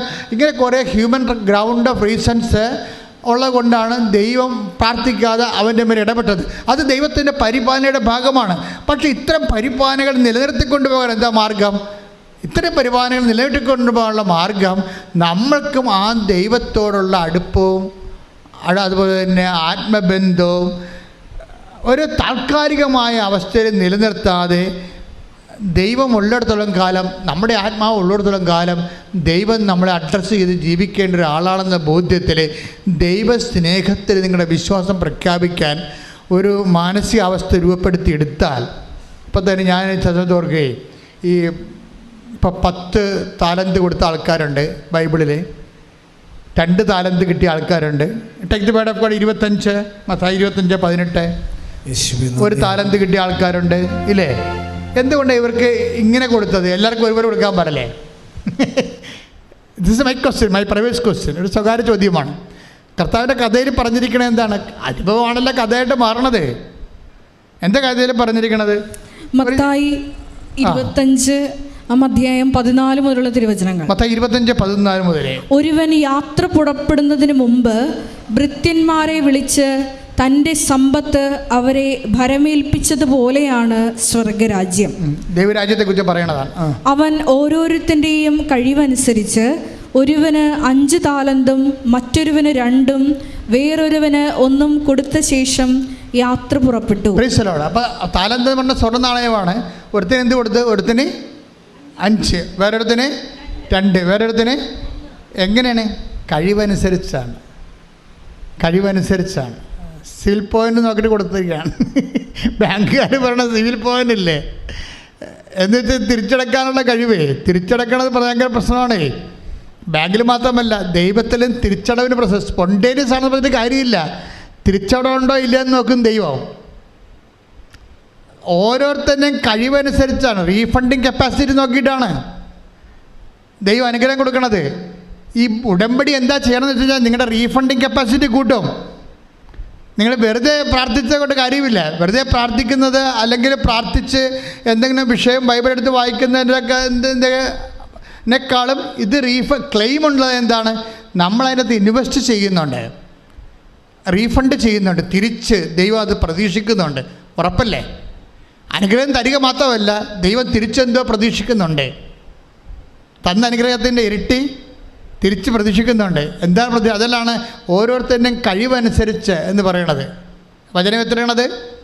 25:15. ഓരോരുത്തരുടെയും കഴിവനുസരിച്ച് ഒരാൾക്ക് 5 താലന്ത്, ഒരാൾക്ക് 2 താലന്ത്, ഒരാൾക്ക് 3 താലന്ത്, ഒരാൾക്ക് 2 താലന്ത്, ഒരാൾക്ക് 1 താലന്ത്. അവസാനം 1 താലന്ത് കിട്ടിയവർ എന്നാ ചെയ്തിരിക്കണത്? മത്തായി 25:18. എന്നാൽ ഒരു താലന്ത് ലഭിച്ചവൻ, മത്തായി 25:18, എന്നാൽ ഒരു താലന്ത് ലഭിച്ചവൻ പോയി നിലം കുഴിച്ച് യജമാനന്റെ പണം മറച്ചു വെച്ചു. ഈ കക്ഷിക്ക് അറിയാവുന്ന കാര്യം ഇതാണ് ആകപ്പാടെയുള്ളത്. വേറെ ഒരു പരിപാടി അറിയത്തില്ല. എന്നിട്ട് മാറിക്കിടന്ന് മൂക്കറ്റം തിന്നേച്ച് ഉറങ്ങും. അത്രേ ഉള്ളൂ. കുഴിച്ചിടുന്ന പാർട്ടിയാണ്. അതായത് ഈ ഉടമ്പടി എടുത്തിട്ട് പിന്നെ കുഴിച്ചിടുന്ന ക്രിസ്ത്യാനികളെ കെട്ടിക്കഴിഞ്ഞാൽ ദൈവം അവനെ പിടിച്ച് കുഴിച്ചിടാൻ സാധ്യതയുണ്ട്. എന്താ പറഞ്ഞത്? ഈ ഉടമ്പടി എടുത്തു കഴിഞ്ഞാൽ പിന്നെ നമ്മൾ കിട്ടിയ അനുഗ്രഹത്തെ അത് ഇരട്ടിപ്പിക്കാൻ നോക്കണം. ഇത് അനുഗ്രഹമായാലും സൽപ്രവൃത്തി ആയാലും ദൈവം ഇരട്ടിയാണ് ആഗ്രഹിക്കുന്നത് തിരിച്ച്. അതുകൊണ്ട് ഈശോയുടെ രീതിയെല്ലാം അങ്ങനെയാണ്. 1 മൈൽ പോകാൻ പറഞ്ഞാൽ 2 മൈൽ പോകണമെന്ന് പറയുമ്പോൾ തന്നെ അങ്ങനെയാണ്. അത് ഇതിൻ്റെ പ്രശ്നം വെച്ച് കഴിഞ്ഞാൽ ഇപ്പം നിങ്ങൾ ചെയ്തുകൊണ്ടിരിക്കുന്ന പല ആൾക്കാരും ചെയ്തുകൊണ്ടിരിക്കുന്നത് ഇവിടുന്ന് തരുന്നതിൻ്റെ പകുതിയാണ് ചെയ്യണത്.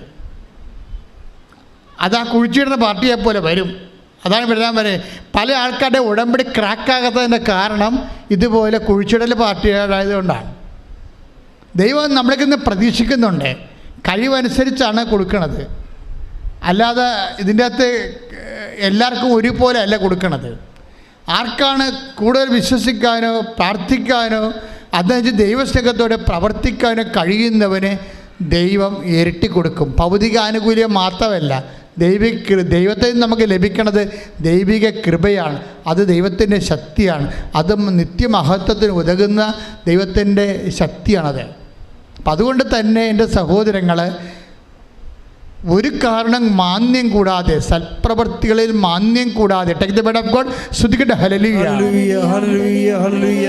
യേശുവേ നന്ദി. ഹല്ലേലൂയ, ഹല്ലേലൂയ, ഹല്ലേലൂയ, ഹല്ലേലൂയ, ഹല്ലേലൂയ. യേശുവേ സ്തുതി. ഹല്ലേലൂയ, ഹല്ലേലൂയ. ആരാധന, ആരാധന, ആരാധന, ആരാധന. യേശുവേ നന്ദി. മഹത്വം, മഹത്വം, മഹത്വം. നിങ്ങളോട് സൽപ്രവൃത്തികൾ ചെയ്യാൻ വേണ്ടി നിർബന്ധിക്കാം. അത് സമ്മർദ്ദമാണ്. എന്താ കാര്യം എന്ന് വെച്ച് കഴിഞ്ഞാൽ, നിങ്ങൾ കുഴിച്ചിടുന്ന പാർട്ടിയാണെന്ന് ദൈവത്തിന് നേരത്തെ അറിയാൻ പറ്റും. ഇതൊന്നും നടക്കത്തില്ല. ഉടമ്പടിത്തിക്കൊണ്ട് വീട്ടിൽ വെച്ചിട്ട് നിങ്ങളുടെ പരിപാടിക്ക് പോകുകയുള്ളൂ. ഒരു രോഗിയെ പോലും പോയി കാണത്തില്ല, ഒരു പത്രം പോലും കൊടുക്കത്തില്ല എന്നെല്ലാം ദൈവത്തിന് അറിയാവുന്ന കുഴിച്ചിടുന്ന പാർട്ടിയാണെന്ന് ദൈവത്തിന് നേരത്തെ അറിയാൻ പറ്റും. ആ കുഴിച്ചിടുന്ന പാർട്ടിയോട് ദൈവം ചോദിക്കുന്ന ചോദ്യങ്ങളുണ്ട്. ചോദിച്ച് take the word of God. സ്തുതിക്കട്ടെ. ഹല്ലേലൂയ, ഹല്ലേലൂയ, ഹല്ലേലൂയ, ഹല്ലേലൂയ, ഹല്ലേലൂയ. യേശുവേ നന്ദി. യേശുവേ സ്തുതി. ഹല്ലേലൂയ, ഹല്ലേലൂയ, ഹല്ലേലൂയ, ഹല്ലേലൂയ, ഹല്ലേലൂയ, ഹല്ലേലൂയ, ഹല്ലേലൂയ. യേശുവേ ആരാധന, ആരാധന, ആരാധന, ആരാധന. ഹല്ലേലൂയ. വായിച്ചോളൂ. യജമാനൻ പറഞ്ഞു, ദുഷ്ടനും മടിയനുമായ ഭൃത്യ, ഞാൻ വിതയ്ക്കാത്തിടത്ത് കൊയ്യുന്നവനും വിതറാത്തിടത്ത് നിന്ന് ശേഖരിക്കുന്നവനും ആണെന്ന് നീ മനസ്സിലാക്കിയിരുന്നല്ലോ. എൻ്റെ നാണയം നീ പണവ്യാപാരികളുടെ പക്കൽ നിക്ഷേപിക്കേണ്ടതായിരുന്നു. ഞാൻ വന്ന് എൻ്റെ പണം പലിശ സഹിതം വാങ്ങുമായിരുന്നു. ആ താലന്ത് അവനിൽ നിന്നെടുത്ത് 10 താലന്തുള്ളവന് കൊടുക്കുക, ഉള്ളവന് നൽകപ്പെടും. ദുഷ്ടനും മടിയനുമായ ഭൃത്യനിൽ നിന്ന് ഉള്ളത് കൂടി എടുക്കുകയാണ്. ഇതാണ് പ്രശ്നം. ഇത് നമ്മളുടെ ജീവിതത്തിൽ നമ്മൾ നേരെ ചൊവ്വേ കാണുന്ന വിഷയങ്ങളാണ്. പല ആൾക്കാർ ഉടമ്പടി എടുത്തിട്ട് പകുതിക്കിട്ട് കളഞ്ഞില്ലേ, പകുതി കെട്ടി കളഞ്ഞവരൊക്കെ ഇത് കേൾക്കുമ്പോൾ തിരിച്ച് അനേകം ആയിരക്കണക്കിന് ആൾക്കാരാണ് ആദ്യ കാലങ്ങളിൽ വന്നിട്ട് ഉടമ്പടി എടുത്തിട്ട് കാര്യം മനസ്സിലാകാതെ കുറച്ച് ചെയ്യാതെ പോണത്. അവർ കാര്യം മനസ്സിലാക്കി ഇപ്പോൾ ആൾക്കാർ ഒത്തിരി പേര് ഉടമ്പടി എടുത്ത് അവർ രക്ഷപ്പെട്ട് കഴിഞ്ഞപ്പോഴാണ് അവർ വീണ്ടും ഉടമ്പടി കാര്യങ്ങൾ മനസ്സിലാക്കി രണ്ടാമത് പുതുക്കി ഭംഗിയായിട്ട് കൊണ്ടുപോകണത്. എന്നുവെച്ചാൽ നമ്മൾ കൃത്യം സത്യസന്ധരാണെങ്കിൽ അല്ലെങ്കിൽ ദുഷ്ടനും മടിയനുമായ ഭൃത്യ എന്നല്ലേ വിളിക്കണത്. അപ്പം സ്വാഭാവികമായിട്ടും ഉടമ്പടിയിലുള്ള സൽപ്രവൃത്തികൾ ദൈവസ്നേഹത്തോടെ തന്നെ ചെയ്യണം. ഇപ്പോൾ തന്നെ എഡ്വിൻ സാറിൻ്റെ സാക്ഷ്യം മിനി രാജൻ എന്താ പറയണത്? സാറിനോട് പറഞ്ഞപ്പോൾ സാറാണ് എന്നെ വന്ന് വിളിച്ചത്. ഞാൻ എങ്ങനെയാണ് സാറേ ആലപ്പുഴ പോകണമെന്ന് ചോദിക്കുമ്പോൾ ഞാൻ നിന്നെ കൊണ്ടുപോകാം, വണ്ടി സ്ഥലമുണ്ടെന്ന് പറഞ്ഞ് കൊണ്ടുപോകണമെന്നില്ല. കണ്ടില്ലേ, അതൊക്കെ പ്രേക്ഷിത പ്രവർത്തനങ്ങളാണ്. അപ്പോൾ ഇനി അവളോട് ചോദിക്കുമ്പോൾ അവൾ ചോദിക്കും, ഇനി ഈ സംസാരിക്കാതെ അപ്പുറത്ത് അപ്പനും അമ്മയും സംസാരിക്കാത്ത ആളാണെങ്കിൽ മക്കളെ ഇനി ഊമ്പരായി കഴിഞ്ഞാൽ ജനിച്ചാൽ എന്ത് ചെയ്യും സാറേ? അത് കുഴപ്പമില്ലേ, ഞാൻ ഉടമ്പടി പുതുക്കുമ്പോൾ നിൻ്റെ മകൻ്റെ കാര്യം കൂടി വെച്ചേക്കാം. അപ്പോൾ ഇതാണ് മെൻഡർ എന്ന് പറയണത്. ഇതുപോലെ കൊടുത്തവൻ അതിനെ ഇരട്ടിയാക്കുന്നുണ്ട് പ്രേക്ഷിത പ്രവർത്തനങ്ങളിലൂടെ. ചില ആൾക്കാർ കാര്യങ്ങൾ അറിയാൻ പാടില്ലാതെ എനിക്ക് ചില സമയത്ത് ഇവിടെ വന്ന് ചോദിക്കണം, കേൾക്കാം, ഈ ഉടമ്പടി തൈലം എന്താണ് ചെയ്യേണ്ടത്? കൊള്ളാം. അപ്പോൾ ക്ലാസ്സിൽ ഉറങ്ങിയിരുന്നു, അവിടെ മുകളിൽ പോയിരുന്ന് ഉറങ്ങിയിട്ട് ഇത് എന്ത് ചെയ്യണമെന്ന് ആകാശത്തൊന്നും അറിയാതെ തിരിയും പിടിച്ചുകൊണ്ട് തീപ്പിശാച്ചപ്പോൾ അങ്ങാടികൾ നടക്കണം കാണാൻ ചില ആൾക്കാർ. അപ്പോൾ ഇങ്ങനെയുള്ള അലപരാധികളെ ഉടമ്പടി എടുത്തിട്ടുണ്ട്. അപ്പം നിങ്ങൾ ആർക്കെങ്കിലും തെറ്റിപ്പോയിട്ടുണ്ടെങ്കിൽ നിങ്ങൾ ഇന്ന് പോലെ കറക്റ്റ് ചെയ്യാൻ വേണ്ടിയാണ് അച്ഛൻ ശാസിക്കുന്നത്, അല്ല നിങ്ങളെ വഴക്കിടുകയല്ല. നിങ്ങളെ ശാസിക്കുന്നതിൻ്റെ കാര്യത്തിൽ കറക്റ്റ് ചെയ്താൽ നിങ്ങൾക്ക് നിങ്ങളുടെ വിഷയം നടക്കും, ദൈവത്തിനെയും കിട്ടും. അതാണ് ഉടമ്പടി എടുത്താൽ രണ്ട് കാര്യങ്ങളുണ്ട്. നിങ്ങൾക്ക് നിങ്ങളുടെ വിഷയം നടക്കും, പിന്നെ എന്താണ്, ദൈവത്തിനെയും കിട്ടും. പിന്നെ ദൈവത്തിനെ കിട്ടിക്കഴിഞ്ഞാൽ നമുക്കറിയാമല്ലോ ആത്മധൈര്യം ഉണ്ടാകും. കഴിഞ്ഞ ദിവസങ്ങളൊരു സാക്ഷ്യം ഉണ്ടായി. ശ്രുതിക്കട്ടെ, ഹല്ലേലൂയ.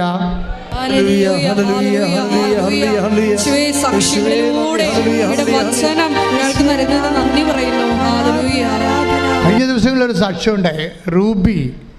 റൂബി കുറ്റൂർ, തൃശ്ശൂർക്കാരത്തിയാണ്. ആ സാക്ഷ്യം കേൾക്കണം, നല്ല രസമാണ്. അപ്പം അവരുടെ മനസ്സിന് ധൈര്യം പോയിരിക്കുകയാണ്. ഇപ്പം ധൈര്യത്തെക്കുറിച്ചല്ല ഞാൻ സംസാരിച്ചത്. അപ്പം ധൈര്യം പോയി. എന്താ കാര്യം എന്നറിയാമോ?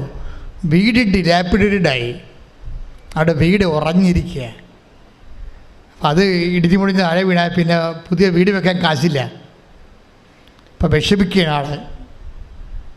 അപ്പം ഇത്രയും വീട് സെറ്റ് ചെയ്ത് പല പ്രാവശ്യം ശ്രമിച്ചെങ്കിലും നടന്നില്ല.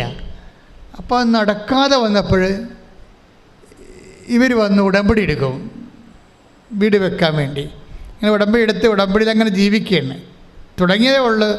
കുമ്പസാരമൊക്കെ കഴിഞ്ഞ് കുർബാനയൊക്കെ സ്വീകരിച്ച് അങ്ങനെ പ്രാർത്ഥനയൊക്കെ കറക്റ്റ് ചെല്ലി തുടങ്ങിയപ്പോൾ ഒരു ദിവസം ഇവർ ആ ദിവസങ്ങളിൽ ഉടമ്പടി ദിവസങ്ങളിൽ പള്ളിയിൽ പോയി കഴിഞ്ഞപ്പോൾ പള്ളിയുടെ വാതിക്ക് നിൽക്കുമ്പോൾ പള്ളിയുടെ വാതിക്കൂടെ കയറാൻ നേരത്ത് പള്ളിയുടെ കിണറ്റിൻ്റെ വാതിക്ക് ഒരു സിമൻറ്റ് ബക്കറ്റും പിടിച്ച് ഒരു ചേർത്ത് നിൽക്കണം. ഇവിടത്തേന് നോക്കിക്കൊണ്ട് നിൽക്കുകയാണ്. ഒരു കുടയും പിടിച്ച് നിൽക്കുകയാണ്. ഒരു കുടയും പിടിച്ച് സിമൻറ്റ് ബക്കറ്റും പിടിച്ച് ചേർത്ത് നിൽക്കുകയാണ്. അപ്പോൾ ഉടനെ ഇവർ തന്നെ നോക്കി നിൽക്കുകയാണ്. വരാരിയിൽ അവിടെ ഇല്ല. അവരകത്ത് കയറി പള്ളിയുടെ അകത്തിരുന്നപ്പോഴും ഇവർ നോക്കുന്നുണ്ട്. ഇവരോടെന്തോ പറയാനുണ്ട്. ഈ ചേടത്തിക്ക്, ഈ സിമൻറ്റ് ബക്കറ്റും പിടിച്ച് കുടയും പിടിച്ചിരിക്കുന്ന ചേടത്തിക്ക് ഇവരോടെന്തോ പറയാനുണ്ട്. പക്ഷെ അവർക്ക് അടുത്ത് വന്നിരുന്നെങ്കിൽ പറയാൻ പറ്റിയാലും, പക്ഷെ അവരങ്ങനെ വരേണ്ട കാര്യമാണെന്ന് തോന്നിയില്ല. അവരകത്ത് കയറി കഴിഞ്ഞപ്പോഴും ഇവർക്കൊരു ധൈര്യം കിട്ടി. അവരതാ പറയണത്, ഈ ചേടത്തിയെ കണ്ടതിന് ശേഷം എനിക്ക് വല്ലാത്ത ധൈര്യമായി. പിറ്റേ ദിവസം ഞങ്ങളുടെ വീട്ടിൽ എൻജിനീയർ വന്ന്, അത്രയും നാൾ വരാതിരുന്ന മനുഷ്യൻ വന്നിട്ട് പെരക്ക് സ്ഥാനം വളർന്നിട്ട് സ്കെച്ചും പ്ലാനും ആക്കിയിട്ട് ഉടനെ പെരപ്പണി ആരംഭിച്ചു. പെരപ്പണി തകൃതിയായിട്ട് നടന്നുകൊണ്ടിരിക്കുന്ന സമയത്ത് ഞാനൊരു ധ്യാനകേന്ദ്രത്തിൽ പോയി. 5 ദിവസത്തെ ധ്യാനത്തിന് പോയി. അപ്പോൾ ഒരു ബ്രദർ എന്നോട് ചോദിച്ചു, കൗൺസിലിംഗ് എന്ന ബ്രദർ ചോദിച്ചു, കൃപാസനം മാതാവിനെ കണ്ടല്ലേ എന്ന് ചോദിച്ചു. ഞാൻ വിയർത്തു പോയി എന്ന് പറഞ്ഞ്. കാര്യം ബ്രദറിനെ അവർ കിണറ്റിൻ ചുവട്ടി വെച്ച് കണ്ട ആൾ കൃപാസനം മാതാവാണെന്ന് അമ്മക്കറിയത്തില്ല. അതുകൊണ്ട് ബ്രദറിലൂടെ അമ്മയെ വെളിപ്പെടുത്തിയതാണ്. അപ്പം കറക്റ്റല്ലേ? സിമൻറ്റ് ബക്കറ്റ് പെരപണിയാനും ഉള്ള ആൾക്കാർ ഉപയോഗിക്കണമല്ലോ സിമൻറ്റ് ബക്കറ്റ്. കുടയെന്ന് പറഞ്ഞാൽ എന്താണ്? വീടിന് നമ്മൾ ഉപയോഗിക്കുന്നത് കുടയാണ്. വീടിൻ്റെ സിമ്പിൾ എന്താണ്? കുടയാണ്. മഴ വരാതിരിക്കാൻ വേണ്ടിയല്ലേ നമ്മൾ വീട് പണി താമസിക്കണത്. അപ്പം നിൻ്റെ വീട് പണിയാൻ വേണ്ടി ഞാൻ റെഡിയാണ്. സിമെൻറ്റ് ബക്കറ്റും പിടിച്ച് കുടയും പിടിച്ച് ആൾ നിൽക്കുകയാണ്. കൈ ഇട്ടിച്ച് കർത്താവ്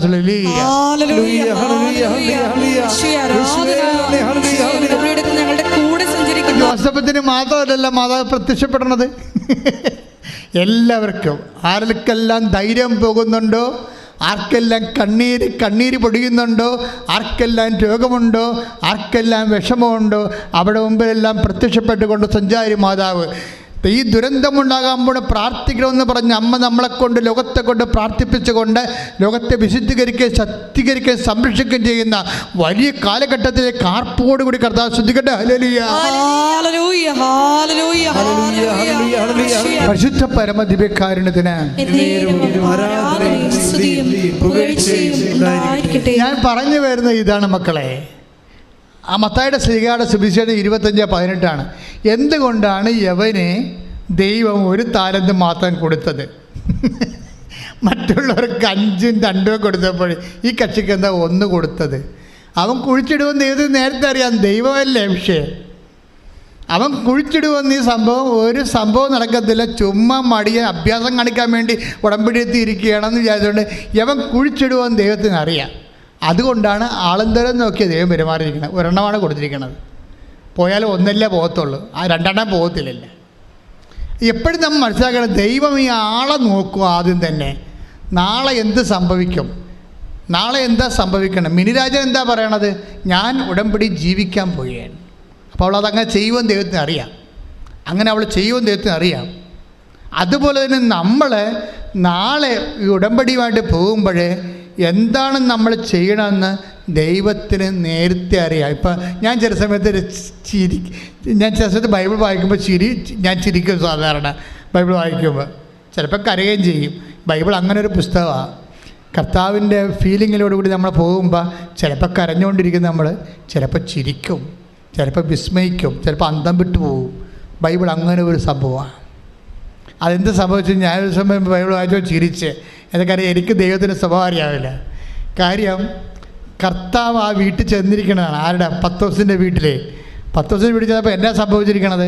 പത്രോസിൻ്റെ ഭാര്യയുടെ അമ്മ വലിയ കൊടിയ പനി പിടിച്ച് ഡെങ്കി അടിച്ച് കിടപ്പാണ്. പാർട്ടി വലിയ പനി പിടിച്ച് കിടക്കുകയാണ്. പക്ഷേ അമ്മയ്ക്ക് ഈശോയ്ക്ക് അറിയാം എന്താ സംഭവം. ഇവരെഴുന്നേറ്റാൽ തീർച്ചയായിട്ടും ഒരു ഗ്ലാസ് വെള്ളം ആ വീട്ടിൽ നിന്ന് കിട്ടാൻ സാധ്യതയുണ്ട്. ക്ലിയർ? അത് ക്ലിയറാണ്, എൻ്റെ സംശയമില്ല. എൻ്റെ അത് എഴുതിയിട്ടുണ്ടായിരുന്നു, ഇല്ലാത്തൊന്നും ഞാൻ പറഞ്ഞിട്ടില്ല. അവരെ അങ്ങനെ ഒരു നല്ല സ്ത്രീയാണ്. കാര്യം വെച്ച് കഴിഞ്ഞാൽ ചിലർ പറയും പത്രോസിൻ്റെ ഭാര്യ നേരത്തെ മരിച്ചുപോയി, മക്കളെ നോക്കിയത് മദർ ഇൻ ലോയാണ് എന്ന് പറയും. എനിവേ നോക്കിയല്ലോ. ഇനി ഭാര്യ ഉണ്ടായാലും കർത്താവിൻ്റെ ജോലിക്ക് വേണ്ടി പത്രോസ് പോയപ്പോൾ ഈ ഭാര്യനെയും മക്കളെ നോക്കിയതാരാണ്? ആ ചെടുത്തിയാണ്. ആ ചെടുത്തി ബേസിക്കലി നല്ല പ്രഷിതയാണ്. അവർ പനി പിടിച്ചാണ് കിടക്കണമെന്നുണ്ടെങ്കിലും അവർ എഴുന്നേറ്റ് കഴിഞ്ഞപ്പോൾ ഉടനെ ചെയ്ത പരിപാടി എന്താണ്?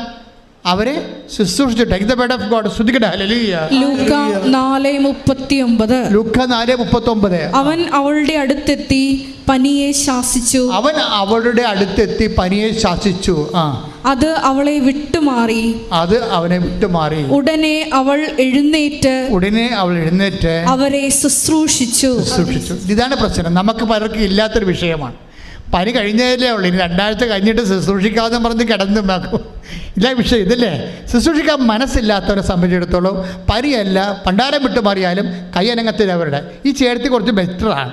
എന്താ പറഞ്ഞത്? പനി അവരെ വിട്ടുമാറി. ഇതെന്താ ചെയ്തത്? ഉടനെ അവൾ എഴുന്നേറ്റ് അവരെ ശുശ്രൂഷിച്ചു. അപ്പം നമ്മുടെ ഒരു ആവശ്യം കഴിഞ്ഞു കഴിഞ്ഞാൽ, ഒരു സങ്കടം കഴിഞ്ഞാൽ ഉടനെ ശുശ്രൂഷ മൈൻഡുള്ളവരെ സംബന്ധിച്ചിടത്തോളം ആവതുണ്ടെങ്കിൽ, ഇത്തിരി ആവത് കിട്ടിയാൽ, തല പൊങ്ങി കിട്ടിയാൽ അവർ കർത്താവിൻ്റെ ജോലി ചെയ്യും. ഉടമ്പടി എടുത്ത എൻ്റെ ദൈവത്തിൻ്റെ പൈതലെ സത്യം ചെയ്യുക. നിൻ്റെ തല അല്പം പൊങ്ങിയ അപ്പം കർത്താവിൻ്റെ പേര് നീ ചെയ്യുമെങ്കിൽ അത് നീ ചെയ്യുമെന്ന് കർത്താവ് മുൻകൂട്ടി അറിയാമെങ്കിൽ ദൈവം ഇന്ന് ഇപ്പം ഇവിടെ നിന്നെ അനുഗ്രഹിച്ചിരിക്കും. കൈയിട്ടിച്ച് കർത്താവ്. ഇപ്പം നമ്മൾ പട്ടിണിയാണെന്ന് വിചാരിക്കുക. നമ്മുടെ പട്ടിണി വെച്ചാൽ നമ്മുടെ ജീവിതത്തിൽ പല കാര്യങ്ങളൊക്കെ ഇല്ലായ്മക്കാരാണെന്ന് വിചാരിക്കുക. നമ്മുടെ ഇല്ലായ്മ ഒരു ദിവസം ദൈവം പരിഹരിക്കുകയാണെങ്കിൽ അപ്പം തന്നെ പരിഹരിക്കണ ആ സമയത്ത് തന്നെ നിങ്ങൾക്ക് കിട്ടിയതിൻ്റെ പങ്ക് മറ്റുള്ളവർക്ക് കൊടുക്കുമെങ്കിൽ കർത്താവ് ഇന്ന് അത്ഭുതം പ്രവർത്തിക്കും. പറഞ്ഞാൽ മനസ്സിലായില്ലേ? നമ്മൾ പട്ടിണിയും പ്രവട്ടവും കഷ്ടപ്പാടും ഒക്കെ ആയിട്ട് പോവുകയാണ്. പക്ഷേ നിങ്ങളെ ഒന്ന് നേരെ നിൽക്കാൻ തല പൊങ്ങാൻ കർത്താവ് അനുവദിച്ചാൽ നിങ്ങൾ അതേസമയം തന്നെ മറ്റുള്ളവരെ എല്ലാവരെയും സഹായിക്കുമെന്നുണ്ടെങ്കിൽ കർത്താവ് നിങ്ങളെ ഇന്ന് അനുഗ്രഹിക്കും. അത് വചനം ഏതാണെന്ന് അറിയാവോ? അതായത് 5:7 take the word of God. ലൂക്കാസ് സുവിശേഷം ശ്രദ്ധിക്കട്ടെ. ഹല്ലേലൂയ ഹല്ലേലൂയ ഹല്ലേലൂയ ഹല്ലേലൂയ. യേശുവേ നന്ദി, യേശുവേ സ്തുതി. ഹല്ലേലൂയ. ലൂക്ക 5:7. അവർ മറ്റേ വെള്ളത്തിൽ ഉണ്ടായിരുന്ന കൂട്ടുകാരെ ആംഗ്യം കാണിച്ച് സഹായത്തിന് വിളിച്ചു. അതെന്താ പ്രശ്നം വെച്ച് കഴിഞ്ഞാൽ ഇവർ വള്ളത്തിന് പണിയൊന്നുമില്ലാതെ വിഷമിക്കുകയാണ്. അപ്പോൾ കർത്താവ് പറഞ്ഞു വലതുവശത്ത് വലയിറക്കുക, അപ്പോൾ കിട്ടുമെന്നില്ല. കിട്ടിയപ്പോൾ വല തകൃതിയായി കിട്ടിയത് എന്തുകൊണ്ടാണ് തകൃതിയായി? അതായത് ഒരു വള്ളത്തിനല്ല കൊടുത്തിരിക്കുന്നത്, 2 വള്ളത്തിനും കൂടി കൊടുത്തിരിക്കുക. അടുത്തുള്ള വള്ളങ്ങൾക്ക് എല്ലാം വേണ്ടിയാണ് കൊടുത്തിരിക്കുന്നത് കർത്താവ്. അവർക്കത് മനസ്സിലായി. അത് പക്ഷേ നമ്മുടെ ഒരു വീടിന് വേണ്ടി മാത്രമല്ല ദൈവം അനുഗ്രഹിക്കണത്. ദൈവം നിങ്ങളെ അനുഗ്രഹിക്കുമ്പോൾ നിങ്ങളുടെ അമ്മയുടെ അനിയത്തിമാർ, ചേട്ടത്തിമാർ, ചേട്ടന്മാർ, അയൽവാസികൾ, അന്യമതസ്ഥർ, അയൽവാസികളുമായി നമ്മുടെ നാട്ടിൽ നമ്മുടെ കൂടെ താമസിക്കുന്ന പാവപ്പെട്ടവർ എല്ലാവരെയും ഉദ്ദേശിച്ചുകൊണ്ടാണ് ദൈവം നമ്മൾ അനുഗ്രഹിക്കണത്. ഈ ഒരു ബോധം ഉണ്ടാകണം. കിട്ടിയെന്ന് പറഞ്ഞ് നമ്മൾ മാത്രം എടുത്തുകൊണ്ട് അണ്ണാക്കിലോട്ട് കയറ്റി കഴിഞ്ഞാൽ ദൈവം പിന്നെ കാലണ കാശിക്ക് തരത്തില്ല. ദൈവത്തിൻ്റെ അനുഗ്രഹത്തിൻ്റെ മൈൻഡ് സെറ്റ്, ദൈവത്തിൻ്റെ മനസ്സറിയണം. ഇല്ലായ്മയാണ് വല്ലായ്മയാണെന്ന് കണ്ടാൽ ദൈവം തീർച്ചയായിട്ടും നിങ്ങളെ സഹായിക്കുമ്പോൾ തരുമ്പോൾ നിങ്ങൾക്ക് വേണ്ടതിനേക്കാൾ കൂടുതൽ തരുന്നതിൻ്റെ കാരണം മറ്റുള്ളവർ സഹായിക്കാൻ തന്നെയാണ്. അതാ വചനം പറഞ്ഞത്. അവർ മറ്റു വള്ളക്കാരെ ആംഗ്യം കാണിച്ച് വിളിക്കേണ്ടി വന്ന സാഹചര്യം എന്താണ്? ഇവർക്ക് എടുത്താൽ പൊങ്ങാത്ത കൊണ്ടാണ്. എന്താ എടുത്താൽ പൊങ്ങാത്ത വന്നത്? അവർക്കുള്ളത് കൂടി കൊടുത്തത് കൊണ്ടാണ് ഇവർക്ക് പൊങ്ങാൻ പറ്റും. പക്ഷെ അവരത് മനസ്സിലാക്കി. എടുത്താൽ പൊങ്ങാത്ത സംഭവമാകുമ്പോൾ അവർക്കുള്ളത് കൂടി ഇതിനകത്ത് ഉണ്ടെന്ന് മനസ്സിലാക്കിയിട്ട് അവരത് കൊടുത്തു. അവരുടെ മറ്റു വള്ളങ്ങളെ മുങ്ങാറാകുളം നിറച്ച്. അപ്പോൾ ദൈവത്തിനറിയാം ഇവരങ്ങനെ ചെയ്യുമെന്നറിയാം. നിൻ്റെ സഹോദരനെ, ശത്രുവിനെ പോലും നീ നാളെ സന്ധിക്കുമെന്ന് ദൈവത്തിന് അറിയാൻ പറ്റുമെന്നുണ്ടെങ്കിൽ അങ്ങനെ ഒരു മനസ്സിലോട്ട് നീ മാറുകയാണ്, ഉടമ്പടി പ്രകാരം മാറുകയാണെങ്കിൽ ദൈവപൈതലേ, ഇന്ന് ഈ രാത്രി നിൻ്റെ ജീവിതത്തിൽ ഒരു അത്ഭുതം സംഭവിക്കും. നീ ഒരു തീരുമാനം എടുക്കണം. ഇന്നൊരു തീരുമാനം എടുക്കണം. ദൈവത്തിന് മനസ്സറിഞ്ഞുകൊണ്ട് സുവിശേഷം ജീവിച്ചുകൊണ്ട് സുവിശേഷത്തിൻ്റെ ദൈവത്തിൻ്റെ സ്നേഹത്തിന് സാക്ഷിയായി ഉടമ്പടി പ്രകാരം എന്നെ ഉയർത്തണമെന്ന് പ്രാർത്ഥിച്ചുകൊണ്ട് ശ്രദ്ധിക്കട്ടെ. അതിൻ്റെ കാലത്ത് നടന്ന ദൈവത്തിൻ്റെ മനസ്സലിവിൻ്റെ അനുകമ്പാരിതമായ പരസ്നേഹ ഉപവിപ്രവർത്തനങ്ങൾ എല്ലാ കാലങ്ങളിലും സൂര്യൻ അസ്തമിക്കണവരെ നടക്കണമെന്ന് ദൈവത്തിന് ആഗ്രഹമുള്ളത് കൊണ്ടാണ് കർത്താവ് പറഞ്ഞത്. എന്താണ്? ഞാൻ പോയാലും നിത്യത്തിലേക്ക് പോയാലും ഞാൻ അരൂപിയിൽ ആത്മാവിൽ നിങ്ങളുടെ കൂടെ വസിക്കുമ്പോഴും നിങ്ങളിവിടെ ഉണ്ടായിരിക്കുന്ന കാലം എന്ത് ചെയ്യണം? ഇത് നിങ്ങൾ തുറന്നുകൊണ്ടേയിരിക്കണം. രോഗിയെ കാണുമ്പോഴും ഇല്ലായ്മയെ കാണുമ്പോഴും വലയമയെ കാണുമ്പോഴും നിങ്ങൾ അവരെയെല്ലാം ഞാനാണെന്ന് കരുതിക്കൊണ്ട് എൻ്റെ മനസ്സലിവ് ഈ കാലഘട്ടങ്ങളിൽ എന്നെ സ്വീകരിക്കുന്നവരിലൂടെ ഇതിൽ നിന്ന് മറ്റവരിലേക്ക് പകർന്നുകൊണ്ട് ഇരുന്നുകൊണ്ട് ഈ ലോകം മുഴുവനും സ്നേഹത്തിൻ്റെ അനുകമ്പയുടെ ഉപവിയുടെ ദൈവരാജ്യമായി മാറണമെന്ന ഉദ്ദേശത്തോടു കൂടിയാണ് കർത്താവ് സംസാരിച്ചത്. മത്തായിയുടെ സുവിശേഷം 25:35 ശ്രദ്ധിക്കട്ടെ.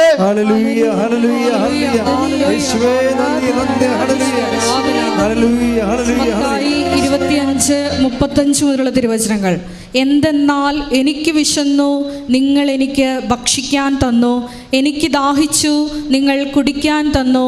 ഞാൻ പരദേശിയായിരുന്നു, നിങ്ങൾ എന്നെ സ്വീകരിച്ചു. ഞാൻ നഗ്നനായിരുന്നു, നിങ്ങൾ എന്നെ ഉടുപ്പിച്ചു. ഞാൻ രോഗിയായിരുന്നു, നിങ്ങൾ എന്നെ സന്ദർശിച്ചു.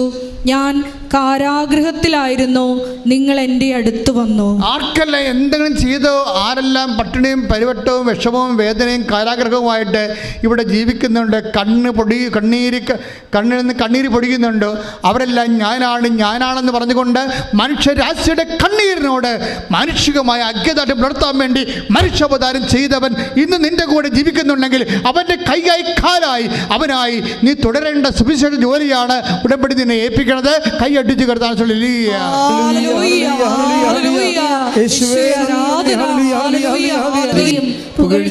ഉണ്ടായിരിക്കട്ടെ. എൻ്റെ പ്രിയപ്പെട്ടവരെ, രോഗമുള്ളിടത്ത് കൈകൾ വെച്ചുകൊണ്ട് കൃപാസനത്തിന് ഈശോ തന്ന ഏറ്റവും വലിയ അഭിഷേകത്തിൻ്റെ ഒരു പ്രാർത്ഥനാ രൂപമാണ് നിയോഗമുള്ളിടത്ത് കൈകൾ വെച്ച് പ്രാർത്ഥിക്കണം. അനേകം മക്കളാണ് ഈ സമയത്ത് തീർത്ഥാടനത്തിൽ ഇവിടെ ഇരിക്കുന്നവരും ഓൺലൈനിൽ പ്രാർത്ഥിക്കുന്നവരും. അവരെപ്പോഴാണ് ഈ ആരാധന കൂടാൻ സൗകര്യം കിട്ടുന്നത് അപ്പോഴൊക്കെ അവർ സൗഖ്യപ്പെടുന്ന സന്ദേശങ്ങൾ സാക്ഷ്യം ഇവിടെ ഒന്ന് പറഞ്ഞിട്ട് നമുക്ക് കേട്ടിട്ടുണ്ട്, യൂട്യൂബിലുണ്ടത്. അതുകൊണ്ട് തന്നെ ആ ഒരു ബോധത്തിലും വിശ്വാസത്തിലും വേണം നിങ്ങൾ കൈവെക്കാൻ. നിങ്ങൾ കൈവെക്കുമ്പോൾ കർത്താവിൻ്റെ ആണിപ്പെടുത്താവുന്ന അത്ഭുതകരമാണെന്ന് നിങ്ങൾ മനസ്സിലാക്കണം. ആ കൈകൾ പ്രാർത്ഥിക്കുക, കർത്താവേ എൻ്റെ കൈകളെ അങ്ങയുടെ ആണിപ്പെടുതാർന്ന അത്ഭുതകരങ്ങളായി അങ്ങ് മാറ്റണമേ. കർത്താവേ കാറ്റിനെ ശാസിച്ച അങ്ങയുടെ കരങ്ങള് എൻ്റെ രോഗമുള്ളിടത്ത് ഇപ്പോൾ വയ്ക്കണമേ. കർത്താവേ ലാസറിനെ ഉയർപ്പിച്ച അങ്ങയുടെ ശക്തമായ കരങ്ങള് എൻ്റെ രോഗമുള്ളിടത്ത് ഇപ്പോൾ വെക്കണമേ. അന്തന്റെ കണ്ണിനെ സ്പർശിച്ച അങ്ങയുടെ കരുണയുടെ കരങ്ങള് എൻ്റെ രോഗമുള്ളിടത്ത് ഇപ്പോൾ വെക്കണമേ. കാനായിലെ വെള്ളത്തെ വീഞ്ഞാക്കിയ അങ്ങയുടെ ആശീർവാദ കരങ്ങള് ഇപ്പോൾ എൻ്റെ മേൽ വയ്ക്കണമേ. പാപങ്ങളെ എഴുതി തള്ളിക്കൊണ്ട് പാപിനോട് സംസാരിച്ചപ്പോഴ് നിലത്തെഴുതിയ കർത്താവേ അങ്ങയുടെ പാപക്ഷമയുടെ കരങ്ങള് ഇപ്പോൾ എൻ്റെ മേൽ വെക്കണമേ. അഞ്ചപ്പത്തെ ആശീർവദിച്ച് 5000 പേർക്കായി വിളമ്പിയ കർത്താവേ അങ്ങയുടെ അപ്പത്തെ ആശീർവദിച്ച കരങ്ങള് എൻ്റെ ജീവിത ആവശ്യങ്ങളുടെ മേൽ ഇപ്പോൾ വെക്കണമേ. കർത്താവേ ചെകിടന് തുറക്കപ്പെടട്ടെ കൽപ്പിച്ചുകൊണ്ട് ചെവികളിലെ വയ്ക്കപ്പെട്ട അങ്ങയുടെ സൗഖ്യ കരങ്ങള് എൻ്റെ ശരീരത്തിലെ രോഗമുള്ളെടുത്ത് ഇപ്പോൾ വെക്കണമേ. ഉച്ചി മുതല് കാൽ വരെ അർശസ് രോഗങ്ങള് അൾസർ രോഗങ്ങള് വെരിക്കോസിന് അസുഖങ്ങള് വിസർപ്പ രോഗങ്ങള് പിസിഒഡി രോഗങ്ങള് ആന്തരിക സൗഖ്യങ്ങള് അവയവങ്ങളുടെ സൗഖ്യങ്ങള് ശ്വാസകോശ രോഗങ്ങള് ടിബി രോഗങ്ങള് തൈറോയ്ഡ് രോഗങ്ങള് സിസ്റ്റ് രോഗങ്ങള് കല്ലുണ്ടാകുന്ന രോഗങ്ങള് മരവിപ്പ് രോഗങ്ങള് വാതരോഗങ്ങള് യേശുവിന്റെ നാമത്തിൽ മാറിപ്പോകട്ടെ.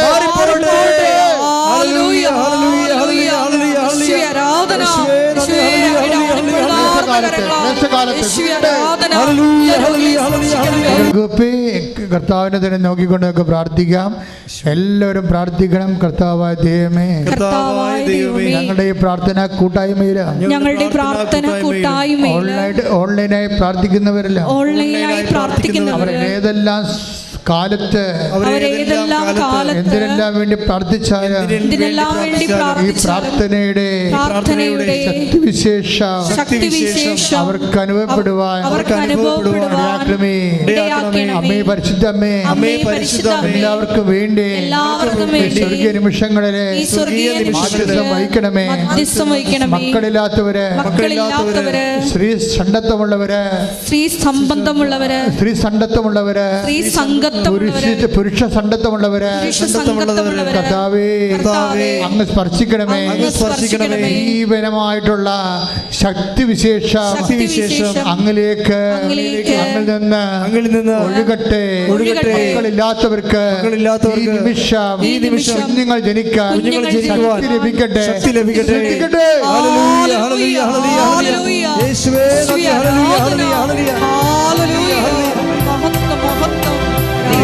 ജോലി ഇല്ലാത്തവര് തടസ്സമുള്ളവര് PR കിട്ടാത്തവരെ, പരീക്ഷയിൽ ആദ്യം തോറ്റവരെ, റീവാലുവേഷൻ കൊടുത്തവരെ, റിസൾട്ട് പ്രതീക്ഷിക്കുന്നവരെ, ഇന്റർവ്യൂവിന് പോകാൻ പോകുന്നവരെ, റിസൾട്ട് പ്രതീക്ഷിക്കുന്നവരെ, എല്ലാവരുടെ കർത്താവിന്റെ സംരക്ഷണം നിറയട്ടെ.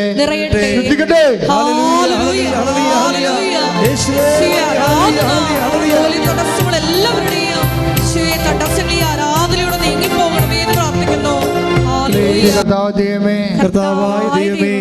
കടങ്ങളുള്ളവര്, ജപ്തി നടപടിയെ സങ്കടം അനുഭവിക്കുന്നവരെ, ഭയപ്പെടുന്നവരെ, പരിഹരിക്കാൻ മാർഗമില്ലാത്തവരെ, വിൽക്കാൻ പറ്റാത്തവരെ, വിൽക്കാൻ ആഗ്രഹിക്കുന്നവരെ, എല്ലാവരുടെ മേലും സമാശ്വാസത്തിന്റെ പുതിയ വഴികള് ചൂണ്ടിക്കാണിക്കണമേ.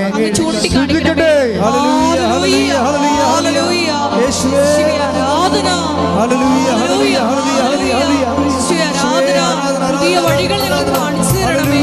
ജീവസന്ധാരണത്തിന് ആവശ്യമായിട്ടുള്ള പിതാവായ ദൈവമേ, മക്കളില്ലാത്തവര്, ഓട്ടിസമുള്ളവര്, ഹൈപ്പർ ആക്ടിവിറ്റി കുഞ്ഞുങ്ങള്, ബ്രെയിനിൽ വെള്ളം കെട്ടി കിടക്കുന്ന കുഞ്ഞുങ്ങള്, വളർച്ചയില്ലാത്ത കുഞ്ഞുങ്ങള്, ബുദ്ധിബോധമില്ലാത്ത കുഞ്ഞുങ്ങള്, കർത്താവിന്റെ കാരുണ്യ മധ്യസ്ഥതയില് ഉടമ്പടി പോയ എല്ലാവരിലേക്ക് ആവശ്യിക്കട്ടെ. വൈരാഗ്യങ്ങള്, ശത്രുതകള്, അവസ്ഥകള് യേശുവിന്റെ നാമത്തിൽ വീര്യമാകട്ടെ.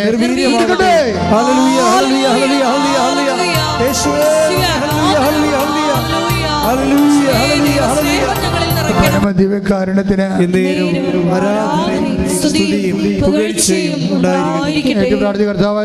കർത്താവായ ദൈവമേ, വിവാഹബന്ധം വേർപെടാൻ പോകുന്നവര്, കോടതി കേസ് കിടക്കുന്നവര്, ജീവിത പങ്കാളി ഒന്നിച്ച് ജീവിക്കാൻ ആഗ്രഹമുള്ളവര്,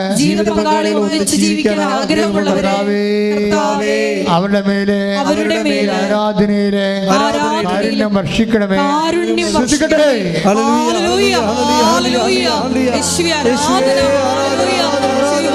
തകർന്നിരിക്കുന്ന എല്ലാ മക്കളെയും ഈ ആരാധനയിലൂടെ കൂട്ടിയോജിപ്പിക്കണമേ എന്ന് പ്രാർത്ഥിക്കുന്നു. സാക്ഷികളാക്കി ഉയർത്തണമേ. സമയമാണ്. എന്തെങ്കിലും കാര്യം അച്ഛൻ വിട്ടുപോയിട്ടുണ്ടെങ്കിൽ മക്കൾ ഇപ്പോഴ് മൗനമായി പ്രാർത്ഥിക്കേണ്ടതാണ്. മാതാവിൻ്റെ മധ്യസ്ഥയിൽ ഈശോ ആരാധനയും ജ്വലിച്ചു നിൽക്കുന്ന വലിയ ദൈവിക സ്വർഗീയ നിമിഷങ്ങൾക്ക് നിങ്ങൾ തന്നെ സമർപ്പിക്കുക.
എല്ലാവരും കൈകൾ കൂപ്പി ഭക്തിയോടെ മുട്ടൻ നിൽക്കുക. ഈശോ നിങ്ങളെ ആശീർവദിക്കുന്ന സമയമാണ്. ഓൺലൈനിലുള്ളവരും ശ്രദ്ധയോടെ മുട്ടൻ നിൽക്കുക. കൈകൾ കൂപ്പി ശിരസ് നമിച്ച് കർത്താവിൻ്റെ ആശീർവാദം സൗഖ്യമായി, ധൈര്യമായി, കൃപയായി, വിടുതലായി പ്രാപിക്കുക. ശ്രദ്ധിക്കട്ടെ.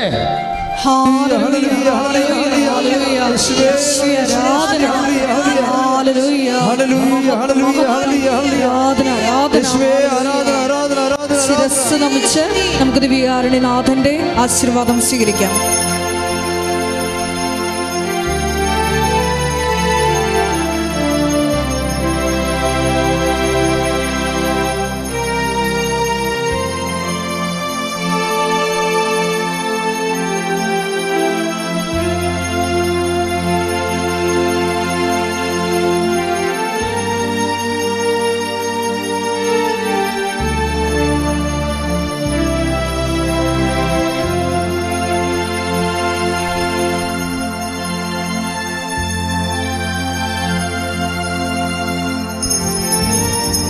പരിശുദ്ധ പരമമാ ദിവ്യകാരുണ്യമേ,